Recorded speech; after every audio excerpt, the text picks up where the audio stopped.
minuscule seconds remaining.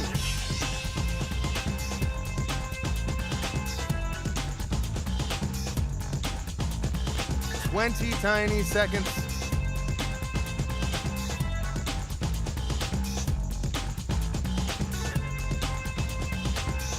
And we got a 10, 9, 8, 7, 6.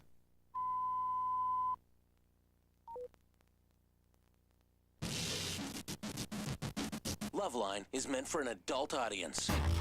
LoveLine may contain sexually oriented content.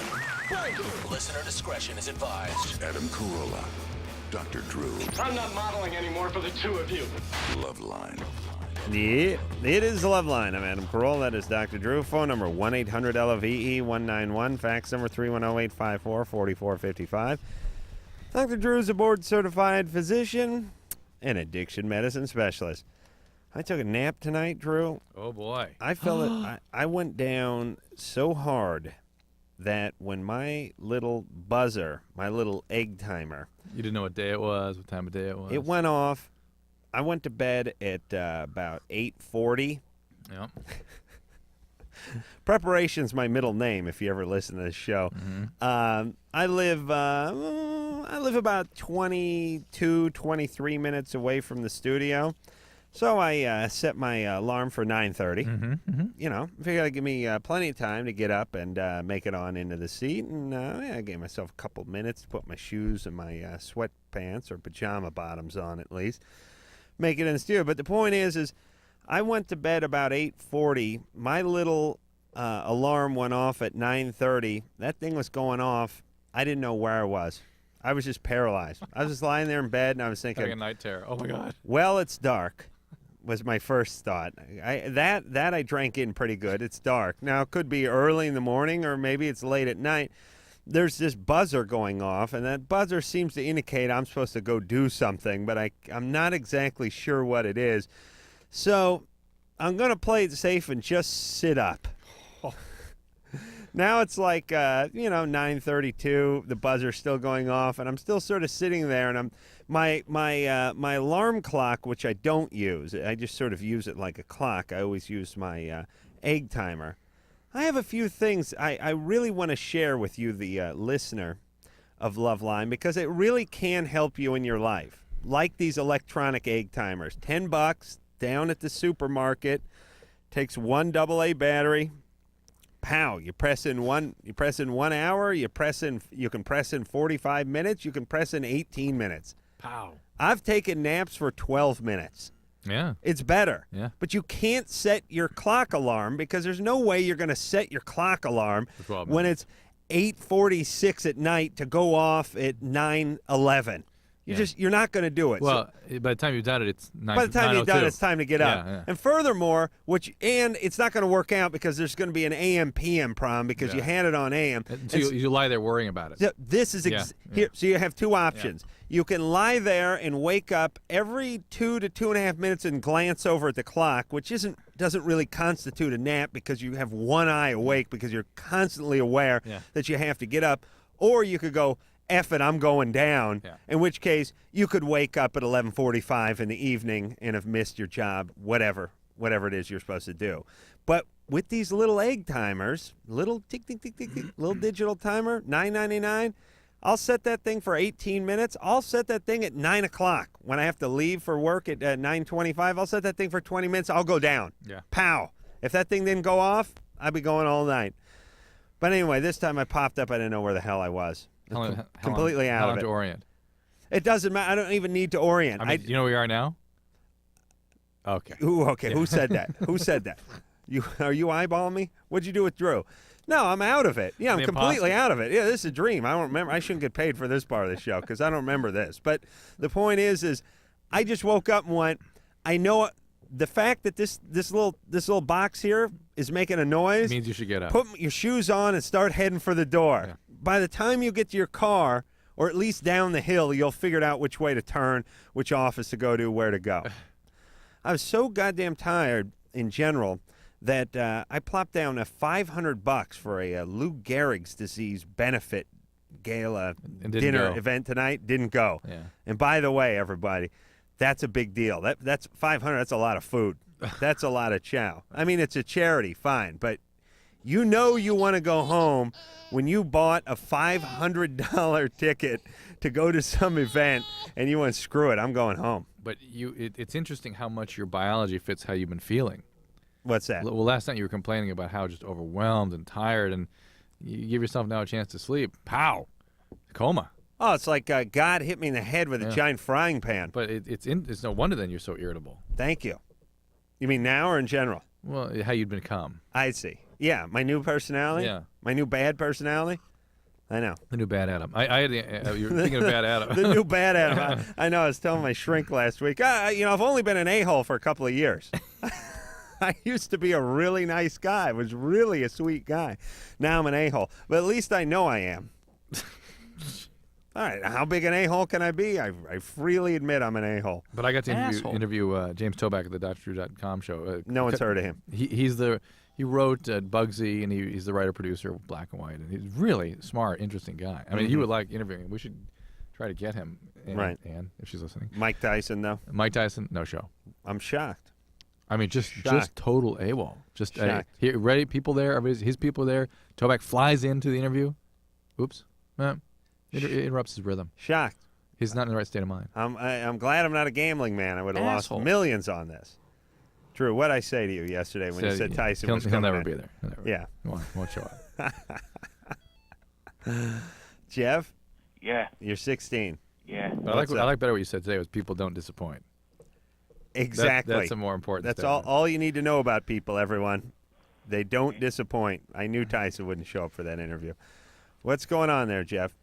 I've been having sex with my girlfriend for about maybe 6 months now. Mm-hmm. And every time I have sex with her, the condom rips. Yeah. And it's like really hard to get on over the head. I see. And I was just wondering if you guys can recommend some condoms I should use. Yeah. None of the condoms are working. All right, well, go with those Magnum ones. They're a little bit bigger, okay? Okay. There you go. This guy faking some weird voice, by the way. No, I don't smoke weed before I go to school in the morning. No, that was the guy just faking it. Yeah, that guy was just BS. Yeah. Jennifer? Yes? You're 13? Yeah. What's up? What are you doing? Are you in bed? Well, yeah, sort of. Hey, can I come over there? I want to get in bed, too. Okay, first of all, I want to say you guys are great. I've listened to you since I was 9 years old. Oh, my God. Jesus Jennifer. Christ. You could have listened to Drew since before you were born, by the way. And I just want to say, Adam, Yeah. I have heard a LoveLine commercial on the radio. You what? I have heard A a commercial. local thing. A local one. Yes. Not MTV, though. No, but on the radio I have, yes. Yeah, for the LoveLine radio show. Yeah. Oh, okay. Yeah, that could there's happen. some You're not in L.A., though, are you? No. No. All right. It's Modesto. Yeah. I have a question for Dr. Drew. Yeah. Uh-huh. Okay, well, on Saturday I was making out with my boyfriend, and I felt like a little wet down there, and later I discovered that I bled a little bit, and I wasn't on my period, so I was wondering if there's something wrong with that. Not necessarily. Were you coming up on your period? No, I wasn't. Because I didn't get it on Sunday or today. Yeah, sometimes sexual stimulation, particularly intercourse, will stimulate some bleeding. So it's not that big a deal. But she didn't have intercourse. No, but No, even I didn't, no. even sexual activity sometimes a little bit. So I mean, just sort of that Arousal, area yeah. gets a little engorged with blood and a little seeps through. Yeah. That area is a little leaky down there, right? I mean, it's not like your finger. I mean, what I mean is you could take a rubber band, put it on your finger, sort of engorge it with blood. Wouldn't It's not leak. like it would start leaking. It doesn't have all those glands around there. Like, there's a giant gland up top, the uterus, and there's also Skene glands and Bartholin's glands and all sorts of glands around. Yeah, it's sort of like Glands in the vaginal wall. you know when people go they go spelunking. Yeah. They go cave exploring and they go under the lake, and you look up. There's a little water on the top, it's a little dripping. I mean, it's not like it's flowing down, but if there's enough of that, whatever it is above it, it'll kind of get around Leaks in through. there, right? Leaks through, yeah. Yeah. You know, it's the difference between waterproof and water resistant. Yes, this is water resistant. My penis is waterproof. The vagina is water resistant. Yes. Thank you. Jennifer? Yes. Did we just talk to you? Yes, we did. Yeah, All we right, did. True. Do your job, would you? I'm tired. Jamie? Hello. I'm not really tired. I'm just disoriented. Jamie, you're 16. What's up? Well, Once again, proving I can do the show in my sleep. Actually, I'm Literally, better. yeah. More effective. Go ahead, Jamie. okay. I had this friend of mine. She's not bi, and I am. And we got drunk, and I don't want to go into a long story, but we like messed around, and now she thinks like she owns me, but she doesn't say anything like that. What is she? What do you mean? She's not bi? Like, Yeah. she's so- Drew's the same way. He thinks he owns me. He doesn't say anything. Yeah, but I know he thinks he owns me. Right. It's just my implicit attitude. That's right. She's really protective. Like she tells me, "Oh, don't go for him," or "Don't do this, don't do that," and I'm just like, I don't know what to say. Well, why don't you say, "Hey, knock it off"? Well, that's what I say, but she just seems like she's my girlfriend, or she's like she owns me. What did you do with her when you were drunk? Well, I went down on her, and Oh, boy. and she's so anti like fag, gay, anything. She's like Well, homophobic. she's not. Well, that that's healthy. homophobic, Yeah. But then I don't get it now because she doesn't act like we. She acts like she knows we did stuff, and we talked about it one time. But I don't know what to say to her. Oh, no, wait a minute. She's anti-gay, Yeah, she's like anti-gay. even though she's gay. Isn't she? Gay tendencies. Well, she's bi, right? No, she's not. She Oh, you're bi. Which I one of you am. is bi? Oh, you're bi, and she's not. correct. But you went down on her. Right. Right. I see. And now she acts like she owns you. Yeah, and I That's don't. strange. I don't pursue anything. Well, maybe it's that she feels very, very close to her, uncomfortably close, and it's just that's the way she expresses when she feels really tight with someone. Does she treat her boyfriend like that too? Well, she doesn't have a boyfriend. She's only had one boyfriend, and I've had a lot of. Not to sound like I'm all God's gift to man or anything, but I've had a lot of boyfriends, and Yeah. I don't treat And you're her. bi. Yeah. I don't treat her as if. We're not surprised, by the way. But, Yeah. Why so much confusion about your sexual identity? What do you mean? well, lots of boyfriends going down on your best friend, you know. Why are they acting out? Why so out of control? I don't know. Oh, I have okay. no idea. I feel if I don't go out with somebody, or if I'm not with somebody, I feel like I'm missing out on something good. Yeah. But then afterwards, I'm like, that wasn't so great. Is I you're shouldn't have. missing out on something good, or you're feeling incomplete?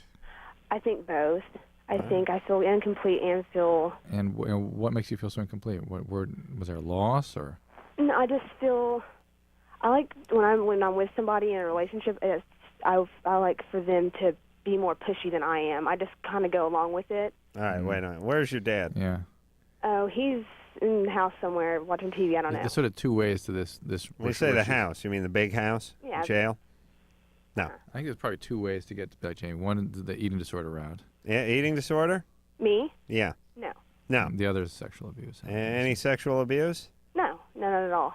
Not at all. Yeah. What made you? I have a question. Why do y'all always? I'm not always, but why do y'all say that a lot? Yeah, we don't talk to too many bi or lesbian or gay young people that are sort of confused and doing a lot of acting out that they have something go on. Yeah. At least Okay, they call 'cause this show. Excuse me? When did you lose your virginity? When I was 14. How old was the guy? He's 16, 17, maybe. 18, maybe 18. And when you No, say you've no, been with a lot of guys, how many guys are we talking about you've been with? Like 2. You've been with 2 guys. That's not that many guys. All right, so we stand corrected. We were imagining something a little different. You said you're with a lot of guys. We thought. Oh no, I didn't. And I meant like I've had a lot of boyfriends. I understand. All right, All right, here Jimmy. she's just exploring. This is now when people talk about exploration. You know, oh, they're just exploring. That's what this probably is. Yeah. She's just a lot of control, probably even a little depressed, and fooling, doing things that are. One day she'll look back and go, oh, geez, what was I up to? Yeah.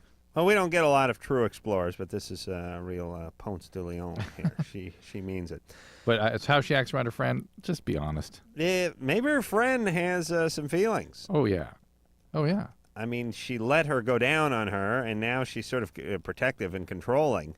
Maybe her friend has some feelings for her. Not as though I don't think that she'd want to be in a committed relationship, but she has feelings that she can't control. She feels she's responding to. Let's put it that way. Right. You need to call her on that. Ashley, Yeah. you're 19. What's up? I breastfed my son for about a year and a half, and I stopped a few months ago, Yeah. but I'm still lactating. My mom did me for a year and a half, too. I think the problem was it was between 13 and 15. I was 13 and a half to about my 15th birthday. I never did it when I was younger. I think she felt bad about that and wanted to sort of make it up. Sure, make it up. Didn't she get you a wet nurse? No, it was her. Interesting. She wasn't working. She had time. Okay, well, that makes sense. Wet nurse is not cheap. How does a wet nurse work, by the way, and what kind of gig is that? I mean, these are nurses that actually let the child breastfeed? I guess. Do they have to be pregnant themselves, or is there some sort of sympathetic milk produced? I'm around someone who's hungry, I'll produce milk? Women are really amazing, aren't they? No, I don't know how they used to do that. Some women can be stimulated to produce milk just with stimulation, but I bet they got them when they were pregnant and they just kept stimulating them so they produce milk. And this sounds like a pretty, like a lucrative gig. I mean, if you could get work. I mean, if you're one of the better wet nurses, better producers in town, yeah. I mean, no end to do jobs. They still use this? No. And when did this go out of fashion? I don't know. And it was a legitimate job, though, wasn't it? At a certain period of time. It was. Well, it was. Yeah, I think only special people got wet nurses. Yeah, I mean, you had to aristocracy and stuff. Had to take the silver spoon out of your mouth so you could get to the rent-a-boob. But, geez, talk about one more reason to hate your mom. She farmed her boob out, you know? I mean, got a wet nurse. She's too busy. Hey, Ashley, is there anything stimulating the breast at this point? No, I'm not expressing my milk or anything like that. And you have a boyfriend? No. Okay. Well, sometimes they actually have to. Usually, it will dry up pretty quickly on its own. But sometimes they have to use a medication called bromocriptine or Parladel to get things to shut down. Are you on any medication? I take Klonopin as needed for panic attacks. All right, that shouldn't perpetuate the breast milk. So, and I have another question. Yeah. Sometimes you guys say negative things about teenage parents, but I don't. Right, we always do. Wait, all the time, not sometimes. All the time. All the time. Yeah. But if a person works really hard, and I think that I'm a really great mom. Right. I work hard to go to school and take care of my son. How's Dad?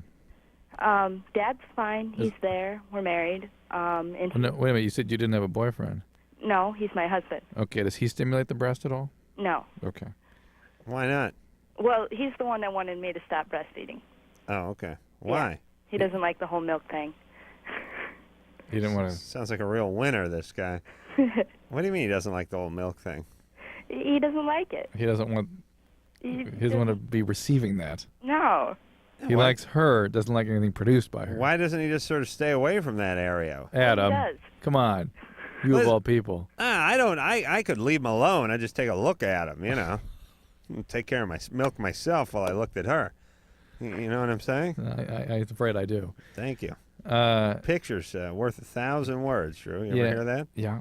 Actually, you bring up actually a very interesting point. Is that they've studied teenage parents and they do better than you predict. However, what we're sort of speaking from is how difficult it is to be a parent these days and how much resource you need. And holy Christ, I can't do it. And how the hell does? Yeah, Drew's screwing his kids up. Or if we even put ourselves in the role of a 17-year-old, and imagine ourselves at 17 trying to be a parent, or 22 or 25. Well, and Forget she's married, which is vastly different than the situation, majority of the people who are teens who call this show, absolutely. or anyone who calls this show. Yep. Michelle, Hello. you're 23. What's up? Well, I became involved with a 22-year-old man when I was 12 years old. Perfectly normal, perfectly healthy behavior. And I was with him until I was 18. Oof. When I left him, and I've spent a long time, trying to get over it, and I've been in therapy and Trying to get over it. Well, no, but I've tried to work through it, and I've never really thought about pursuing like a legal suit like against him, like taking him to court, and I know I could do that now. And but I don't know whether I should do that because he's well, from what I hear, I haven't seen or heard of him. I mean, I moved away from my town and everything. I have two sort of thoughts on this. One is he deserves it. I wish you would save him from other people, or at least make a report. On the other hand, acting out one's anger as opposed to sort of dealing with it in the therapeutic process isn't always the best thing. Maybe you ought to just sit with your therapy for a while and see where that takes you. Well, and also direct some of that at your own parents. I mean, for Christ's sake, I don't know what kind of parent lets their 12-year-old date a 22-year-old and then keep that relationship going for 6 years. Yep. And what's up with mom and dad, or I should say mom? Well, my dad is dead. There you go. That's why I'm asking about mom. How old was dad how old were you when dad died? I was 14, so I had already been with him for like 2 years. Dad killed himself? And How'd he die? Killed himself? No, Humiliation? he was in a car accident. Was he drunk? No, the person that was driving was drunk. I knew I smelled booze. Was your dad a decent guy? Yes. Why did he let you date a 22-year-old at 12? You know, I do not know what they were thinking, and my mom and I go around and around about this, and she just feels really guilty now, and she What were they thinking? she's just really sorry. Well, what were they thinking? What did she say? I don't know. She just says that they were just caught up in their own lives. Like, they got divorced when I was 11, and then That's what caused you to act out. You got a 12-year-old daughter dating a 22-year-old? Just for fun. How old are you when you're 12? 6th grade? 7th grade? 7th grade. I know. And he's graduate school. It makes me so mad when I think about it. Graduated welding school 2 when years I think earlier. about it now, you know, it's like it just pisses me off when I look back on it. And I'm taking this training actually to be on a crisis hotline. Great. And that's when I realized I'm taking this training. It's a state certification, and we were having this thing about child abuse, and that's when it just first struck me. You know, wait a minute, that wasn't a relationship. That was child abuse. You bet it was. When did you lose your virginity to him? Well, I didn't actually have sex with him until until I was 14. So I knew him for a couple of years, and even worse. That guy's like, yeah, I'm courting. You know what I mean? Grooming. He's grooming a 12-year-old. Yeah. Oh my God! Listen, I'm sorry your dad's dead, and I know your mom's confused and apologizes. They still dropped the ball in a major way. Major. I don't even know if my parents could have pulled that one off. Although they got close. They probably could have given your folks a run for the money. I think they would have had some pretty stiff competition in the out of it department. They may have taken that home. But actually, they may have won because her dad was actually dead. Yeah, that's true. But her dad died 2 years into the relationship. Yeah. I mean, those are the crucial years. I mean, listen, you make it from 12 to 14. The rest is, it's downhill. The main thing was that they didn't even really know what I was doing. Like they just they're just out of it. They're out of it. Yep, absolutely. That's And not what, good parenting. What did he do? Come pick you up and? I met him at a park that everyone used to Oh hang out my at. God! He was in this heavy metal band. Oh, hold on. Is this Keith Richards? Yeah, I thought he was so cool, and I just remember, you know. And what was the name of the band? Just because it's going to be funny. He was in a lot of different bands. They all had idiotic names. Well, give me some of the names because this is going to be good. What was the first band he was in when you were 12? Speed Demon. Speed Demon. Yeah. Nice. And what about after that? Wasn't there Deep Purple phase? Yeah, and he liked all those stupid butt rock bands too. Yeah, well, Deep Purple's not stupid. What does that Come mean? on, don't make fun of Deep Purple. Michelle, but you see... I want the names. I want a couple more band names. He was in this one. Oh, come on. Give me the band name. Golgotha. Golgotha? That's stupid. Golgotha. That's like Jesus is dead backwards or something. Go Punka. Go Punka. Oh, Golgotha. I see. All right. Any other good names? I'm trying to think of it. All Those were like the main two ones he was in. All right. Well, listen. We'll see him in hell. Yeah, I guess so. But you sound fine. We're done talking to you. Well, yeah. Listen to Michelle. The nice thing is that you do sound fine. You are working on yourself. You've gotten some counseling about this, and you're being of service, which is also going to be of great help to you through all this. So keep your wits about you, and Godspeed. Godspeed. Yeah, enjoy. All right, we're going to break. I just want to say hi to Jeff. Jeff, what's going on? You're 23. Yeah, I am. You spend $500 a week at a massage parlor? Unfortunately, yes. Okay, you must be very relaxed. Of course. Hold on a second. We're going to take ourselves a break. When we come back, we'll speak to young Jeff, who drops $500 a week at a massage parlor. After this. We about to get funky, yo. This is LoveLine. 1-800-LOVE-191. Oh, we'll be right back.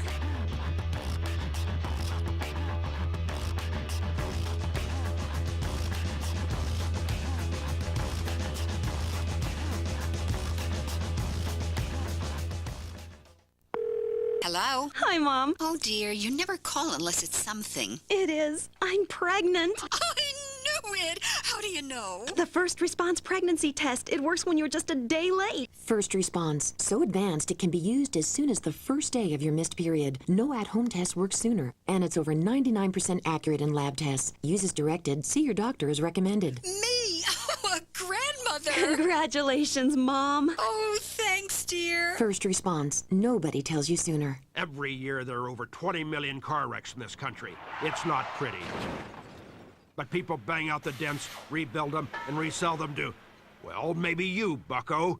If you're buying a used car, it's a crapshoot. Get a vehicle history report from Carfax.com. They'll give you the real history on any used car. Visit CARFAX.com or ask your dealer for a Carfax vehicle history report. Next time, we will discuss getting stuck with a lemon.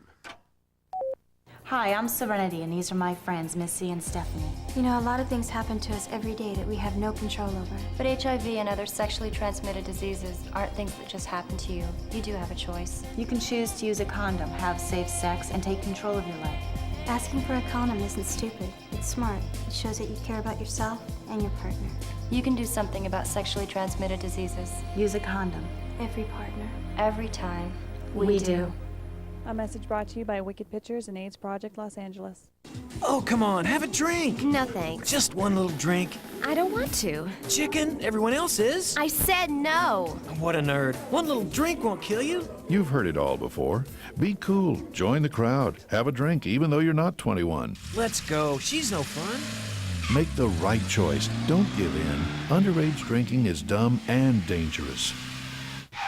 Look out! A public service message from the National Association of Broadcasters and this station. Somewhere in our community is a mother whose drug abuse once left her unable to care for her kids. There's a father, too, whose alcohol use drove his wife and children away. There's a boyfriend whose drug use frightened his girlfriend into giving him an ultimatum: get help or I'm gone. Help is available. It's in the form of treatment programs for drug abuse and alcohol problems, and the good news is that these programs are making a big difference in people's lives. With proper treatment, mothers and fathers, sweethearts and coworkers, friends and neighbors are overcoming drug and alcohol problems and reclaiming their lives. Isn't it great that treatment works? To find out about drug and alcohol treatment programs that can help, call 1-800-662-HELP. That's 1-800-662-HELP. There is help, and it works. A public service of this station and the Center for Substance Abuse Treatment. Dad, I don't think our campfire's totally out. Are you kidding me? I know when a campfire's out. Did you drown the fire with water and stir it with a stick? No, it's out. We don't have to... Who said that? Frank, it's a talking moose with sunglasses. And a bunch of singing and dancing forest animals. We know we can count on you to do what Smokey says. And when your folks desire to build a fire, clear brush and branches away, and keep water nearby like you oughta. Okay, I poured water on the fire. I stirred it with a stick. Everybody walked slowly toward the RV. Dad, these are just Smokey's friends. Only you can prevent forest fires. Frank, it's Smokey. Nice hat, Smokey. Want the rest of my peanut butter sandwich? Dad!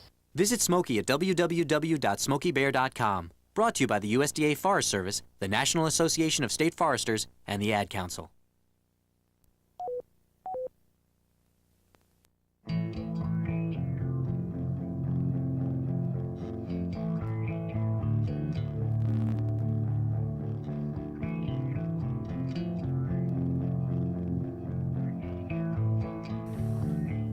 Yeah. Hey, it's the LoveLine. I'm Adam Carolla. It's Dr. Drew over there. Phone number 1-800-LOVE-191. Well, we did the first half hour of the show. I don't even remember doing it. Feels good. We're talking about just starting. Oh, are you serious? Don't F with me. Sometimes I nap so hard I wake up, my innards are still asleep. You ever get those, you ever nap, you go down so hard, and then you wake up, and you're awake. Like your brain's awake, and your eyes are awake, your legs are moving, but your lungs and your intestines are still sort of asleep. Yeah. and you're walking around and you're kind of going. You kind of feel sleep in you a little, especially your lungs. I'm feeling the lungs like they don't hurt or anything. It's just like you're still breathing wrong. You're still breathing. Yeah, you're breathing like you were asleep. asleep. You're still going.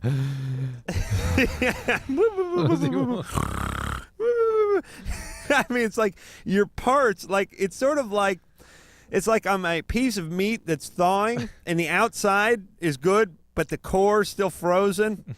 That's the way I feel. The core of my brain and my guts still frozen, still asleep. Outside, working just fine. Thanks. Whatever. Jeff? How's it going, guys? Good.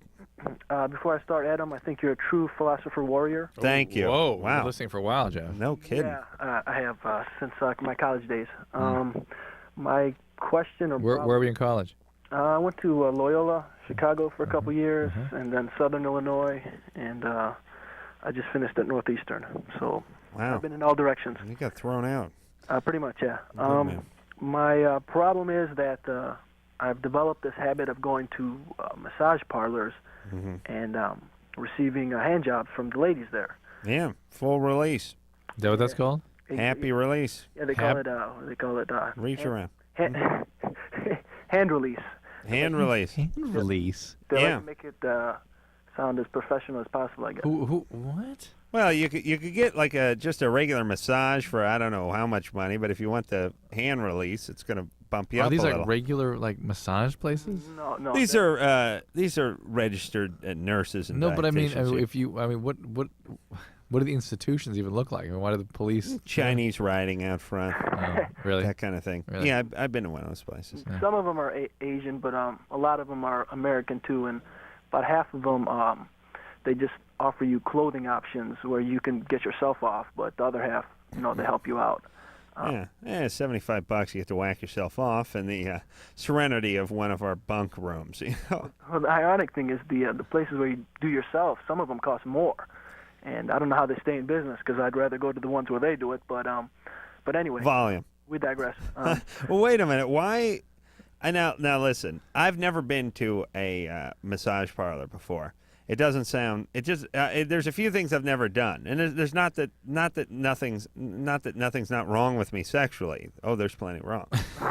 But phone sex, never called one in my life, and never been a massage parlor. I filmed something at a massage parlor once, a comedy bit, and I can tell you, what they look like. But the ones where you get yourself off, how does that go? You go in, they give you a rub down, and then you finish yourself off? You pay to do that? Yeah, you pay the $50 or $60 for the massage, and once you get in there, it's probably like $100 for them to get nude, and they just get on the table and just like pose and stuff, and you finish yourself off. Right. Sort of ironic. You go in for a rub down, they get naked, you pull your Johnson out of your trunks.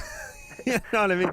The masseuse is naked. Is this prostitution per se? What? Yeah, some of them I think got an adult entertainment license. Oh my God! So they could do that. But that is bizarre. But the other places, it's illegal. I mean, they're giving you a hand job for money. So.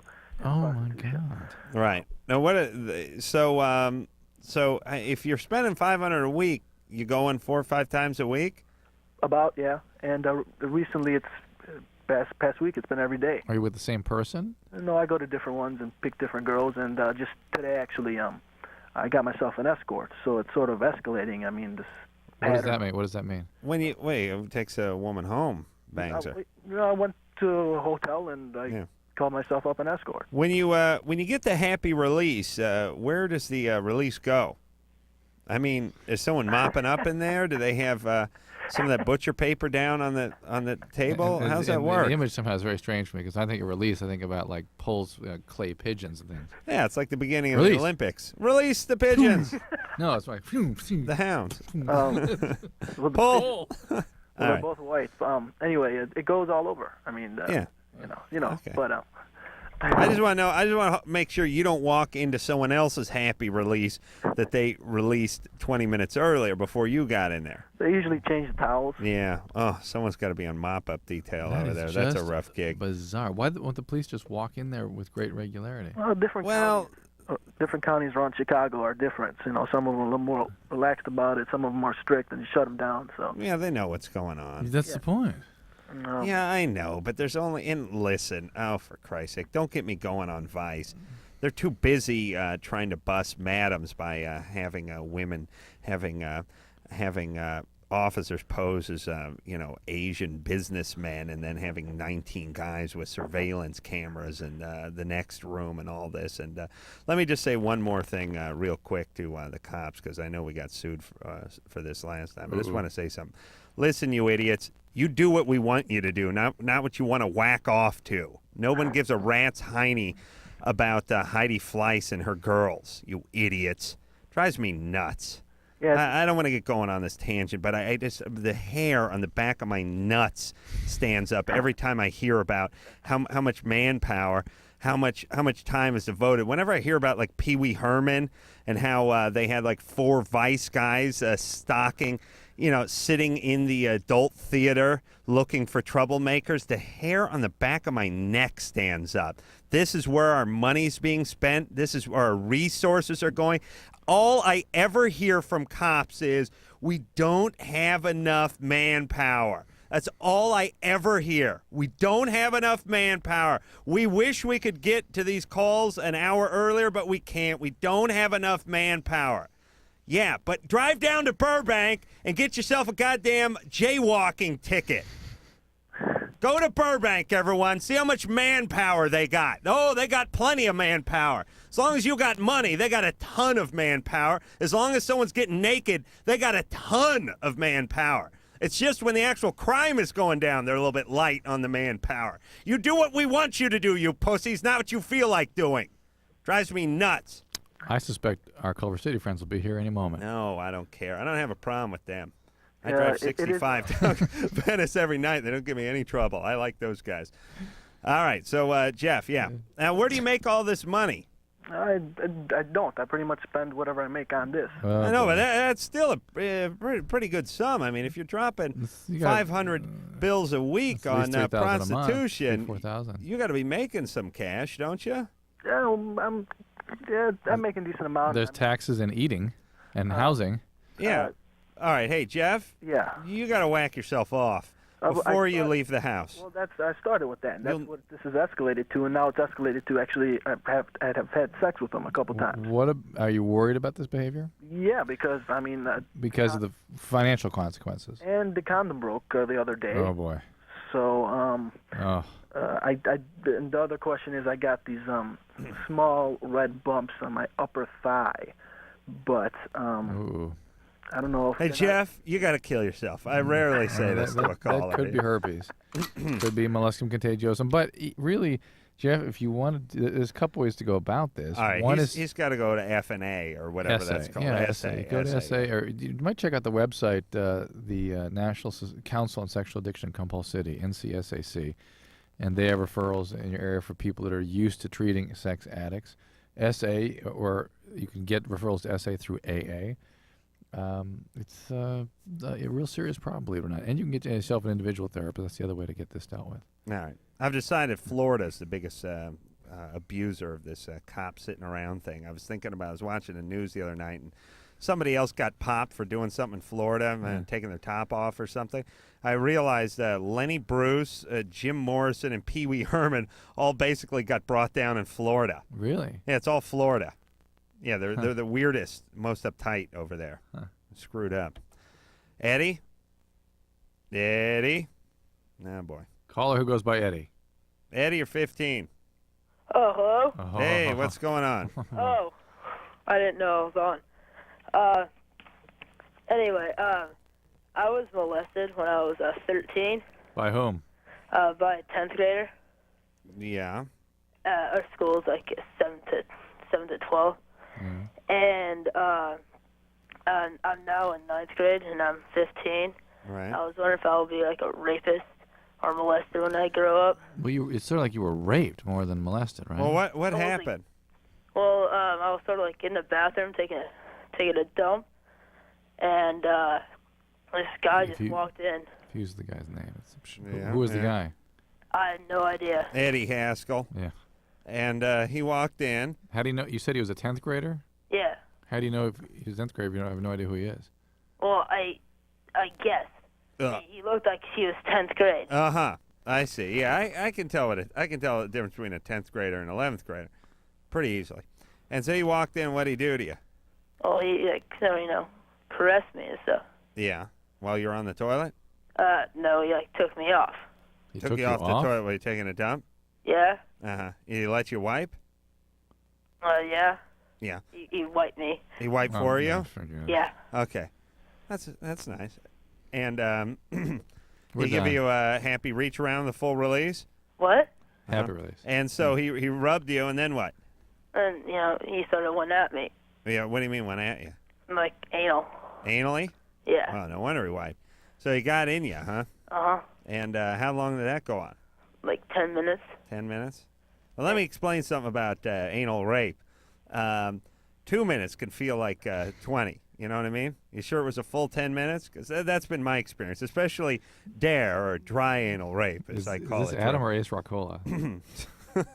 I don't know. It's like about 10 minutes. I'm not. It was about 10 minutes. And did you scream? Well, he said if you screamed, he'd kill me. And with Or what? Punch me. Oh, he'd punch you. Yeah, he beat me up. They beat you up. And I was just terrified. You were terrified, yeah. Yeah. And then what happened? And then he told me if I ever told anybody, he'd come out and he'd seriously hurt me. All right. So you never told anyone. No. And you never saw him again. No. I mean, sometimes I saw a glimpse of him at school, but I Just a ran glimpse. away. Out of the corner of your eye? I never saw him, and then I just saw him. Right. All right. Yeah, you'd probably be a rapist. But that's not a bad gig. Benefits are good. Pay's not what it could be, but like I said, a lot of perks. A lot of travel, a lot of raping. It's right in the title. All right, Eddie? Well, I mean, does this mean I'm also bisexual right now? Mm-hmm. Could that be why? Well, it could be. Will you bust him, please? It opens up a lot of doors from a raping standpoint. You rape guys, you rape women. Again, not much pay, but not a bad job, not a bad vocation. Well, also be a pedophile and stuff. Could be a pedophile/rapist. Zoophile. Again, zoophile with the animals. You like animals, Eddie? No, not really. Not really? Okay. Well, that's something that can sometimes you get a taste for that a little bit later on in life. Let's not push things. Well, yeah. Should I seek counseling or something? Yes, you should seek counseling. Well, now don't go to a guidance counselor. He's just going to tell you to be a rapist. I mean, that's what mine told me. When I talked to my guidance counselor, he was like, I finished my aptitude test. He was like, let's see. Well, you can be a janitor or a Big Brother, Catholic Big Brother, or a rapist. I went with janitor. So it was carpet cleaning or raping, I think, were my two choices. Why don't we bust him a little bit? Really? I don't know. Hey, Eddie? Yeah? All right. We don't believe you. Not for a second. No. It just seems like you're really lying a lot. You're not doing a good job. No. What? You really didn't. You didn't do a good job with lying on this question.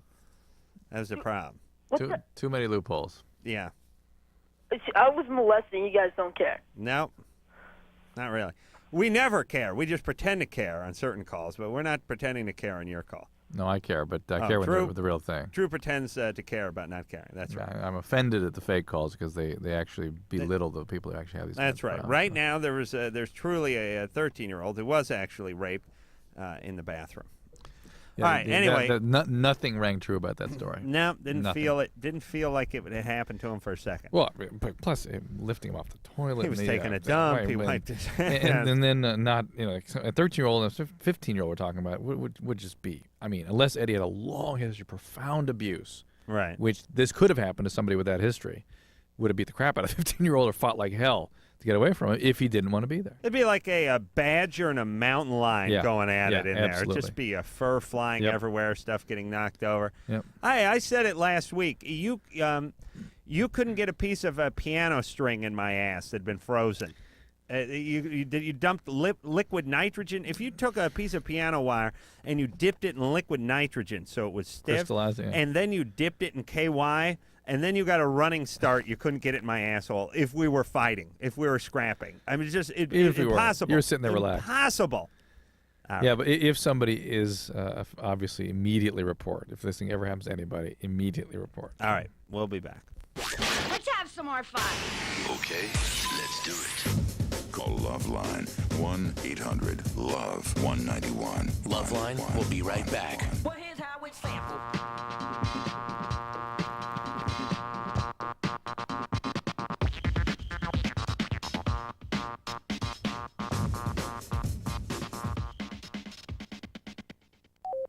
How was school today, Rebecca? We learned what the Earth was like a long time ago, way back in the 1990s. Oh. Grandpa, did you ever taste water? Oh, my, no. By the time I was a boy, water, if you could find it, was pretty much unfit to drink.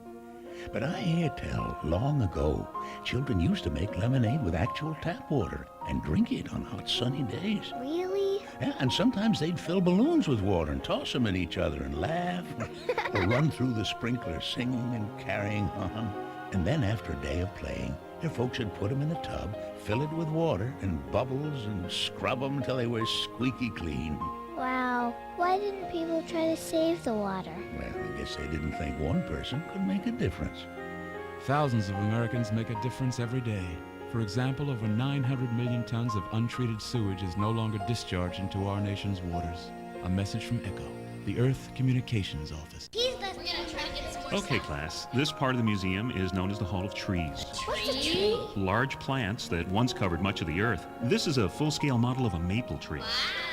What are those green things? Those were called leaves. They took in sunlight, nourished the tree, expelled oxygen, creating air for people to breathe. People didn't breathe out of air tanks? No, then air was everywhere. The sky was blue, even the ocean was blue. The ocean was blue? And filled with fish. What's a fish? When you protect the Earth, you protect your health and that of your children. We're making progress. There has been a significant improvement. 20 years ago, air pollution in Los Angeles exceeded health standards on 4 out of every 5 days. But we still have a long way to go. Here's the Hall of Weather. Press that button and you'll hear a rainfall. Why'd they need rain? Without rain, a flower couldn't grow. What's a flower? One person can make a difference. A message from ECHO, the Earth Communications Office. Personally, I'm so sick of hearing about the environment. I know. What's everyone so worried about? 51 million Americans live in areas where the air is officially classified as unhealthy to breathe. It's a big world, and it's been here a long time. Yeah, we're talking years and years and years. The Center for Disease Control says that 94,000 people get sick every year from contaminated water. 900 of those people die. It's all in their heads. It's media hype. The average American dumps at least 20 pounds of household toxins down the drain every year, most of which ends up in the drinking water supply. Personally, I drink tap water. I mean, it's not like we're in Bangladesh. Personally, I feel fine. I mean, I ask you, seriously, who's really getting hurt here? 5.8 million children died last year as a result of unsafe drinking water. Not me or my kids, right, Billy? Billy, where are you? Can one person make a difference? Today, 66% of our rivers and lakes are safe for fishing and swimming, a third more than in 1970. One person can make a difference. A message from ECHO, the Earth Communications Office. And now, Vince and Larry, the crash test dummies, with a lullaby. Crumple, crumple, little car. When you crash, it's au revoir. If on dumb luck you rely, through the windshield they will fly. Keep your children off the streets. Put your kids in safety seats. Crumple, crumple, little car. Don't be dummies like we are. Gee, Vince, I'm kind of sleepy now. Okay, Larry, just crash anywhere. You could learn a lot from a dummy. Buckle your kids' safety belts. A message from the Department of Transportation and the Ad Council. Oh, come on, have a drink. No thanks. Just one little drink. I don't want to. Chicken, everyone else is. I said no. What a nerd. One little drink won't kill you. You've heard it all before.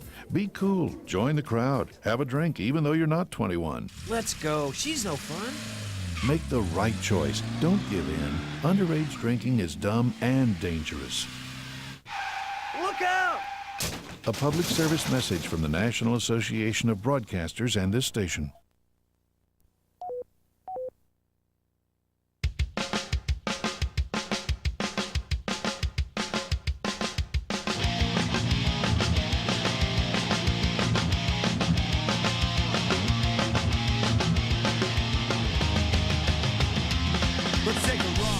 Yep, it's the LoveLine. Personally, my favorite band.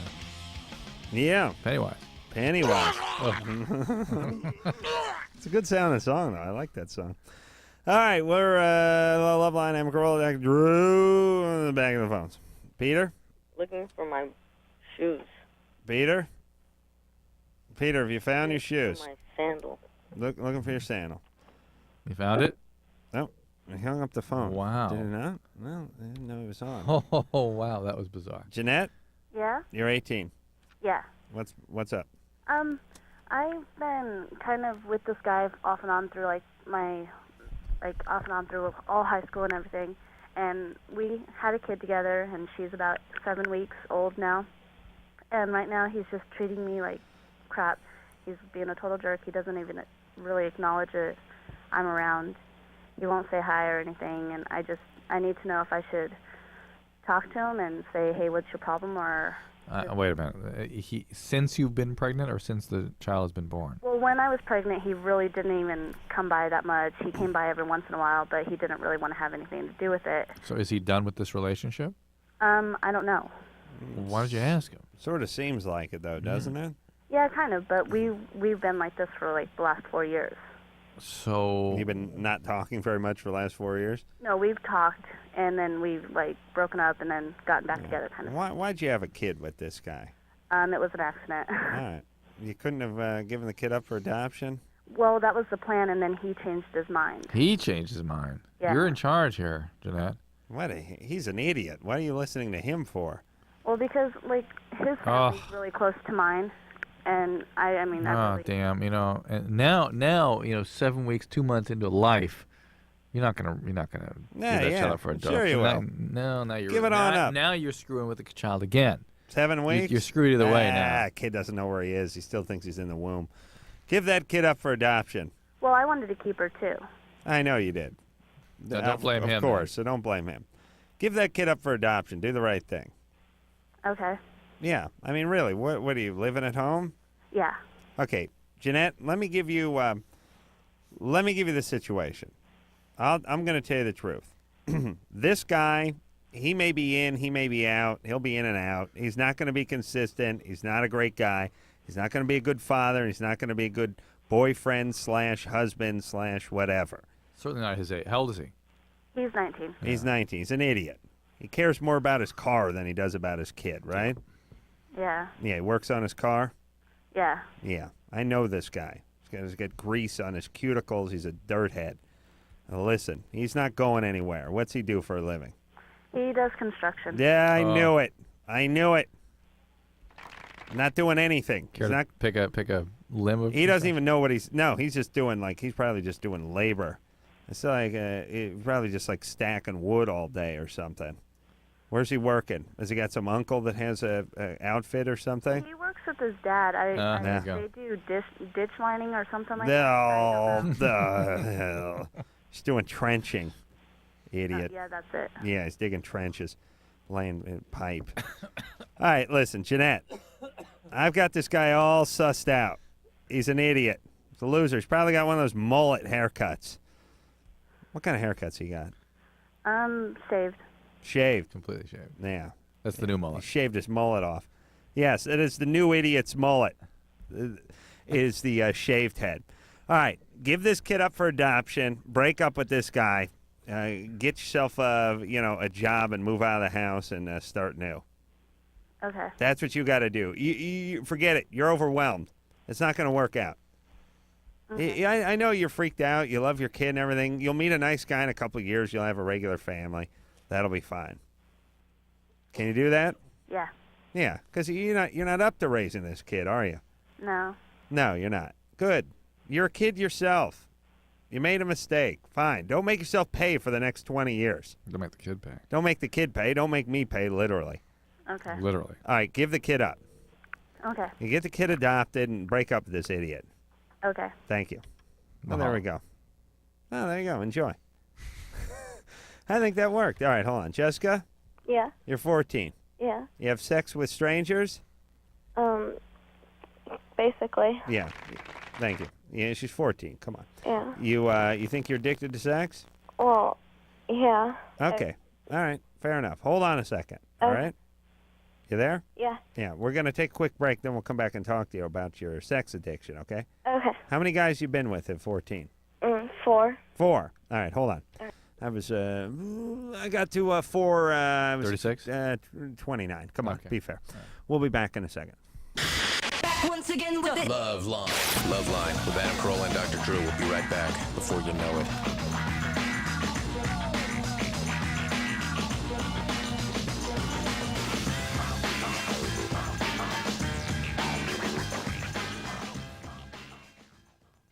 These are the sounds of today's kids.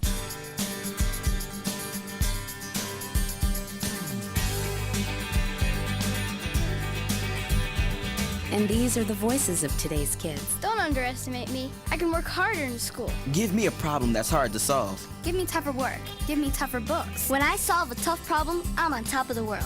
Surprised? Don't be. 74% of kids say school should only pass them to the next grade when they've learned what's expected of them. I'm not afraid to fail. If I make a mistake, I'll do better next time. 75% of kids say they'd study harder if their schools gave them tougher tests. The fact is, almost all kids want to be challenged in school. So listen to the voices of kids today. Challenge me. Challenge me. Challenge me. Do your part. Support higher academic achievement in your state and challenge our schools to challenge our kids. For a free booklet, call 1-800-38-BE-SMART. A message from the Ad Council and the Education Excellence Partnership. Taking all that work home? No, this is my own stuff. I've got a date with a financial planner. You're only 25. Why are you planning for retirement already? Hey, I want to be able to choose when I retire and know that I'll be financially secure when I do. I've heard lots of people call themselves financial planners, but aren't they really trying to get you to invest in their favorite fund? Like they're selling size 20 shoes so everyone gets a hello Bigfoot.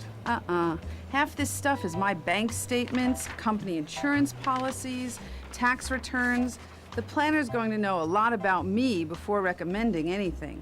The rest is background information I've collected on her and 2 other planners. If she passes tonight's round, she gets my papers.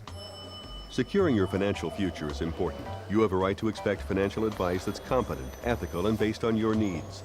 To verify that a planner is certified, call toll-free 888-CFP-MARK.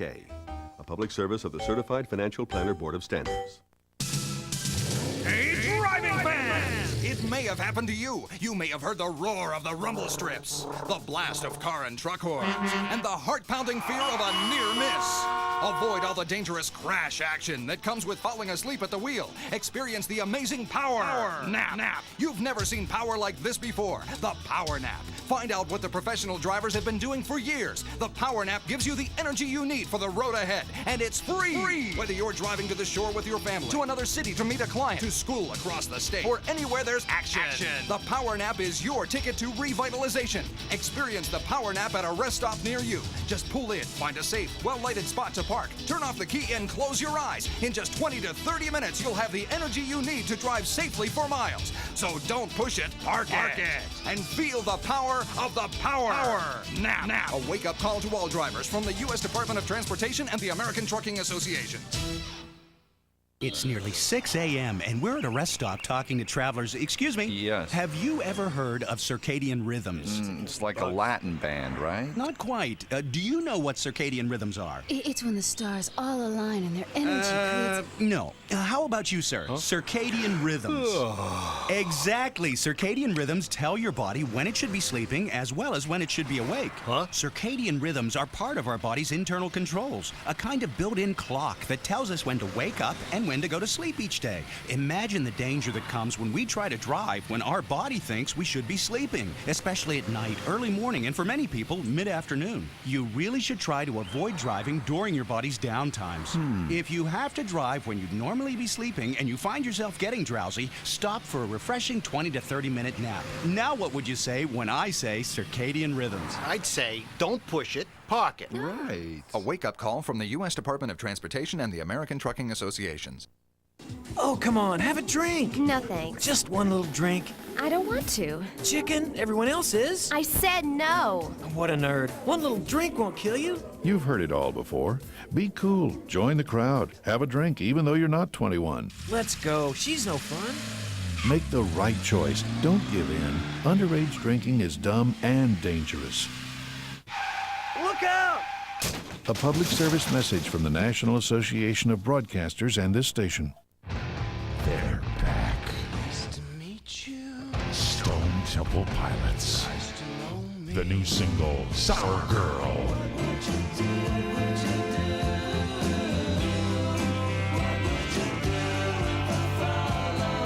Stone Temple Pilots, the new album, number 4. Available now at Best Buy.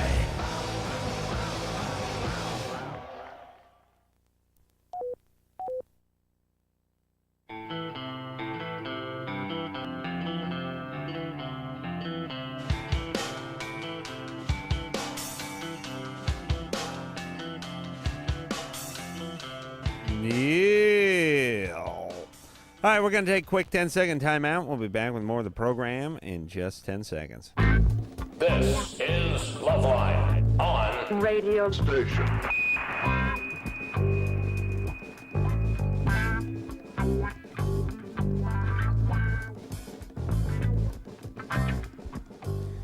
It's LoveLine. I'm Adam Carolla. That is Dr. Drew. Phone number 1-800-LOVE-191. All right, let's get ourselves back on the phone and get back with Jessica, who's 14 years old. Has had sex with 4 guys at the tender age of 14. Mm-hmm. You have sex with strangers, and you're addicted to sex by your own admission. Yeah. What do you mean strangers? Well, I visit like one of my friend's house or something, or I go out with a friend and I meet a guy that she knows, and I've had sex with him. So just somebody you don't know, you've never met before. Yeah, I knew for like less than an hour. Well, what are you up to? Why are you doing this? I don't know. What does it do for you? I don't know. I just Guess. If you had to guess what you were doing. I don't know. Hold on, Drew. Can I go out to the car and smoke a cigarette or something while you're going through this arduous ordeal? Well, one time I was like getting high with a guy, and then just things led to another, and I didn't really stop it. And then like one time 3 times. The other 3 they just like keep on asking. I get sick and tired, and then all of a sudden, they just keep on. They just do things and they lead it on, and then I get turned on and I do it. All right. Where's your dad? Well, he's kind of in my life. We've had a fight. We've had a couple fights since he's came back in my life about 3 years ago. Where was he in the meantime? About 5 years ago, he was getting his act together and everything because he was like on drugs and alcoholic and everything. And did he ever physically abuse you? no, I've never been hit by my parents. Yeah, I'm not getting that. I'm just getting. Just out of control. I need attention. Yeah, I need help. I need a male attention. It feels good to have men want you, right? Yeah. Yeah, like your dad never wanted you, and now these guys want you, and that feels good. But and yet it's always as a victim role, though. It's not just wanting. It's these abusers who at her. All right. How old are these guys? They've ranged from my age up to 17 at the oldest. I see. All right. Well, you realize you're kind of acting out. Can you stop that, please? Well, I haven't done it since the late of January because I've had a boyfriend that I really do like, and he won't do it. Then And he won't what? He won't go all the way until he's married. Interesting change of direction, but wow, but change of direction. That's hitting a parked semi. But Jessica, that's not a change of direction. That's like you running full speed one way and getting swatted the other direction. Jessica, understand that is the right solution to your problem. Good. Just Stay with him. Closeness with people that care about you. Does he know about these guys? He's known that I've had sex and stuff. I've just never gone into detail. Yes, don't ever go into detail. It's not important. You were in pain. You were looking for solutions. You were barking up the wrong tree. Yeah, you didn't enjoy yourself, and everyone had a smaller penis than his.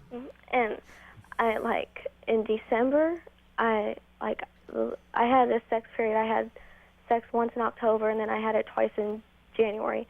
And in December, I got this mark in my inner thigh, and it's still been there. It looks kind of like a ringworm without the ring.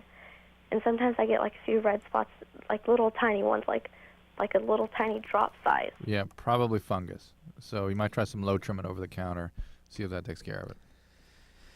Oh, listen here, all you a-hole pops that are listening to this show. You screw with your daughter, don't worry, she'll get attention.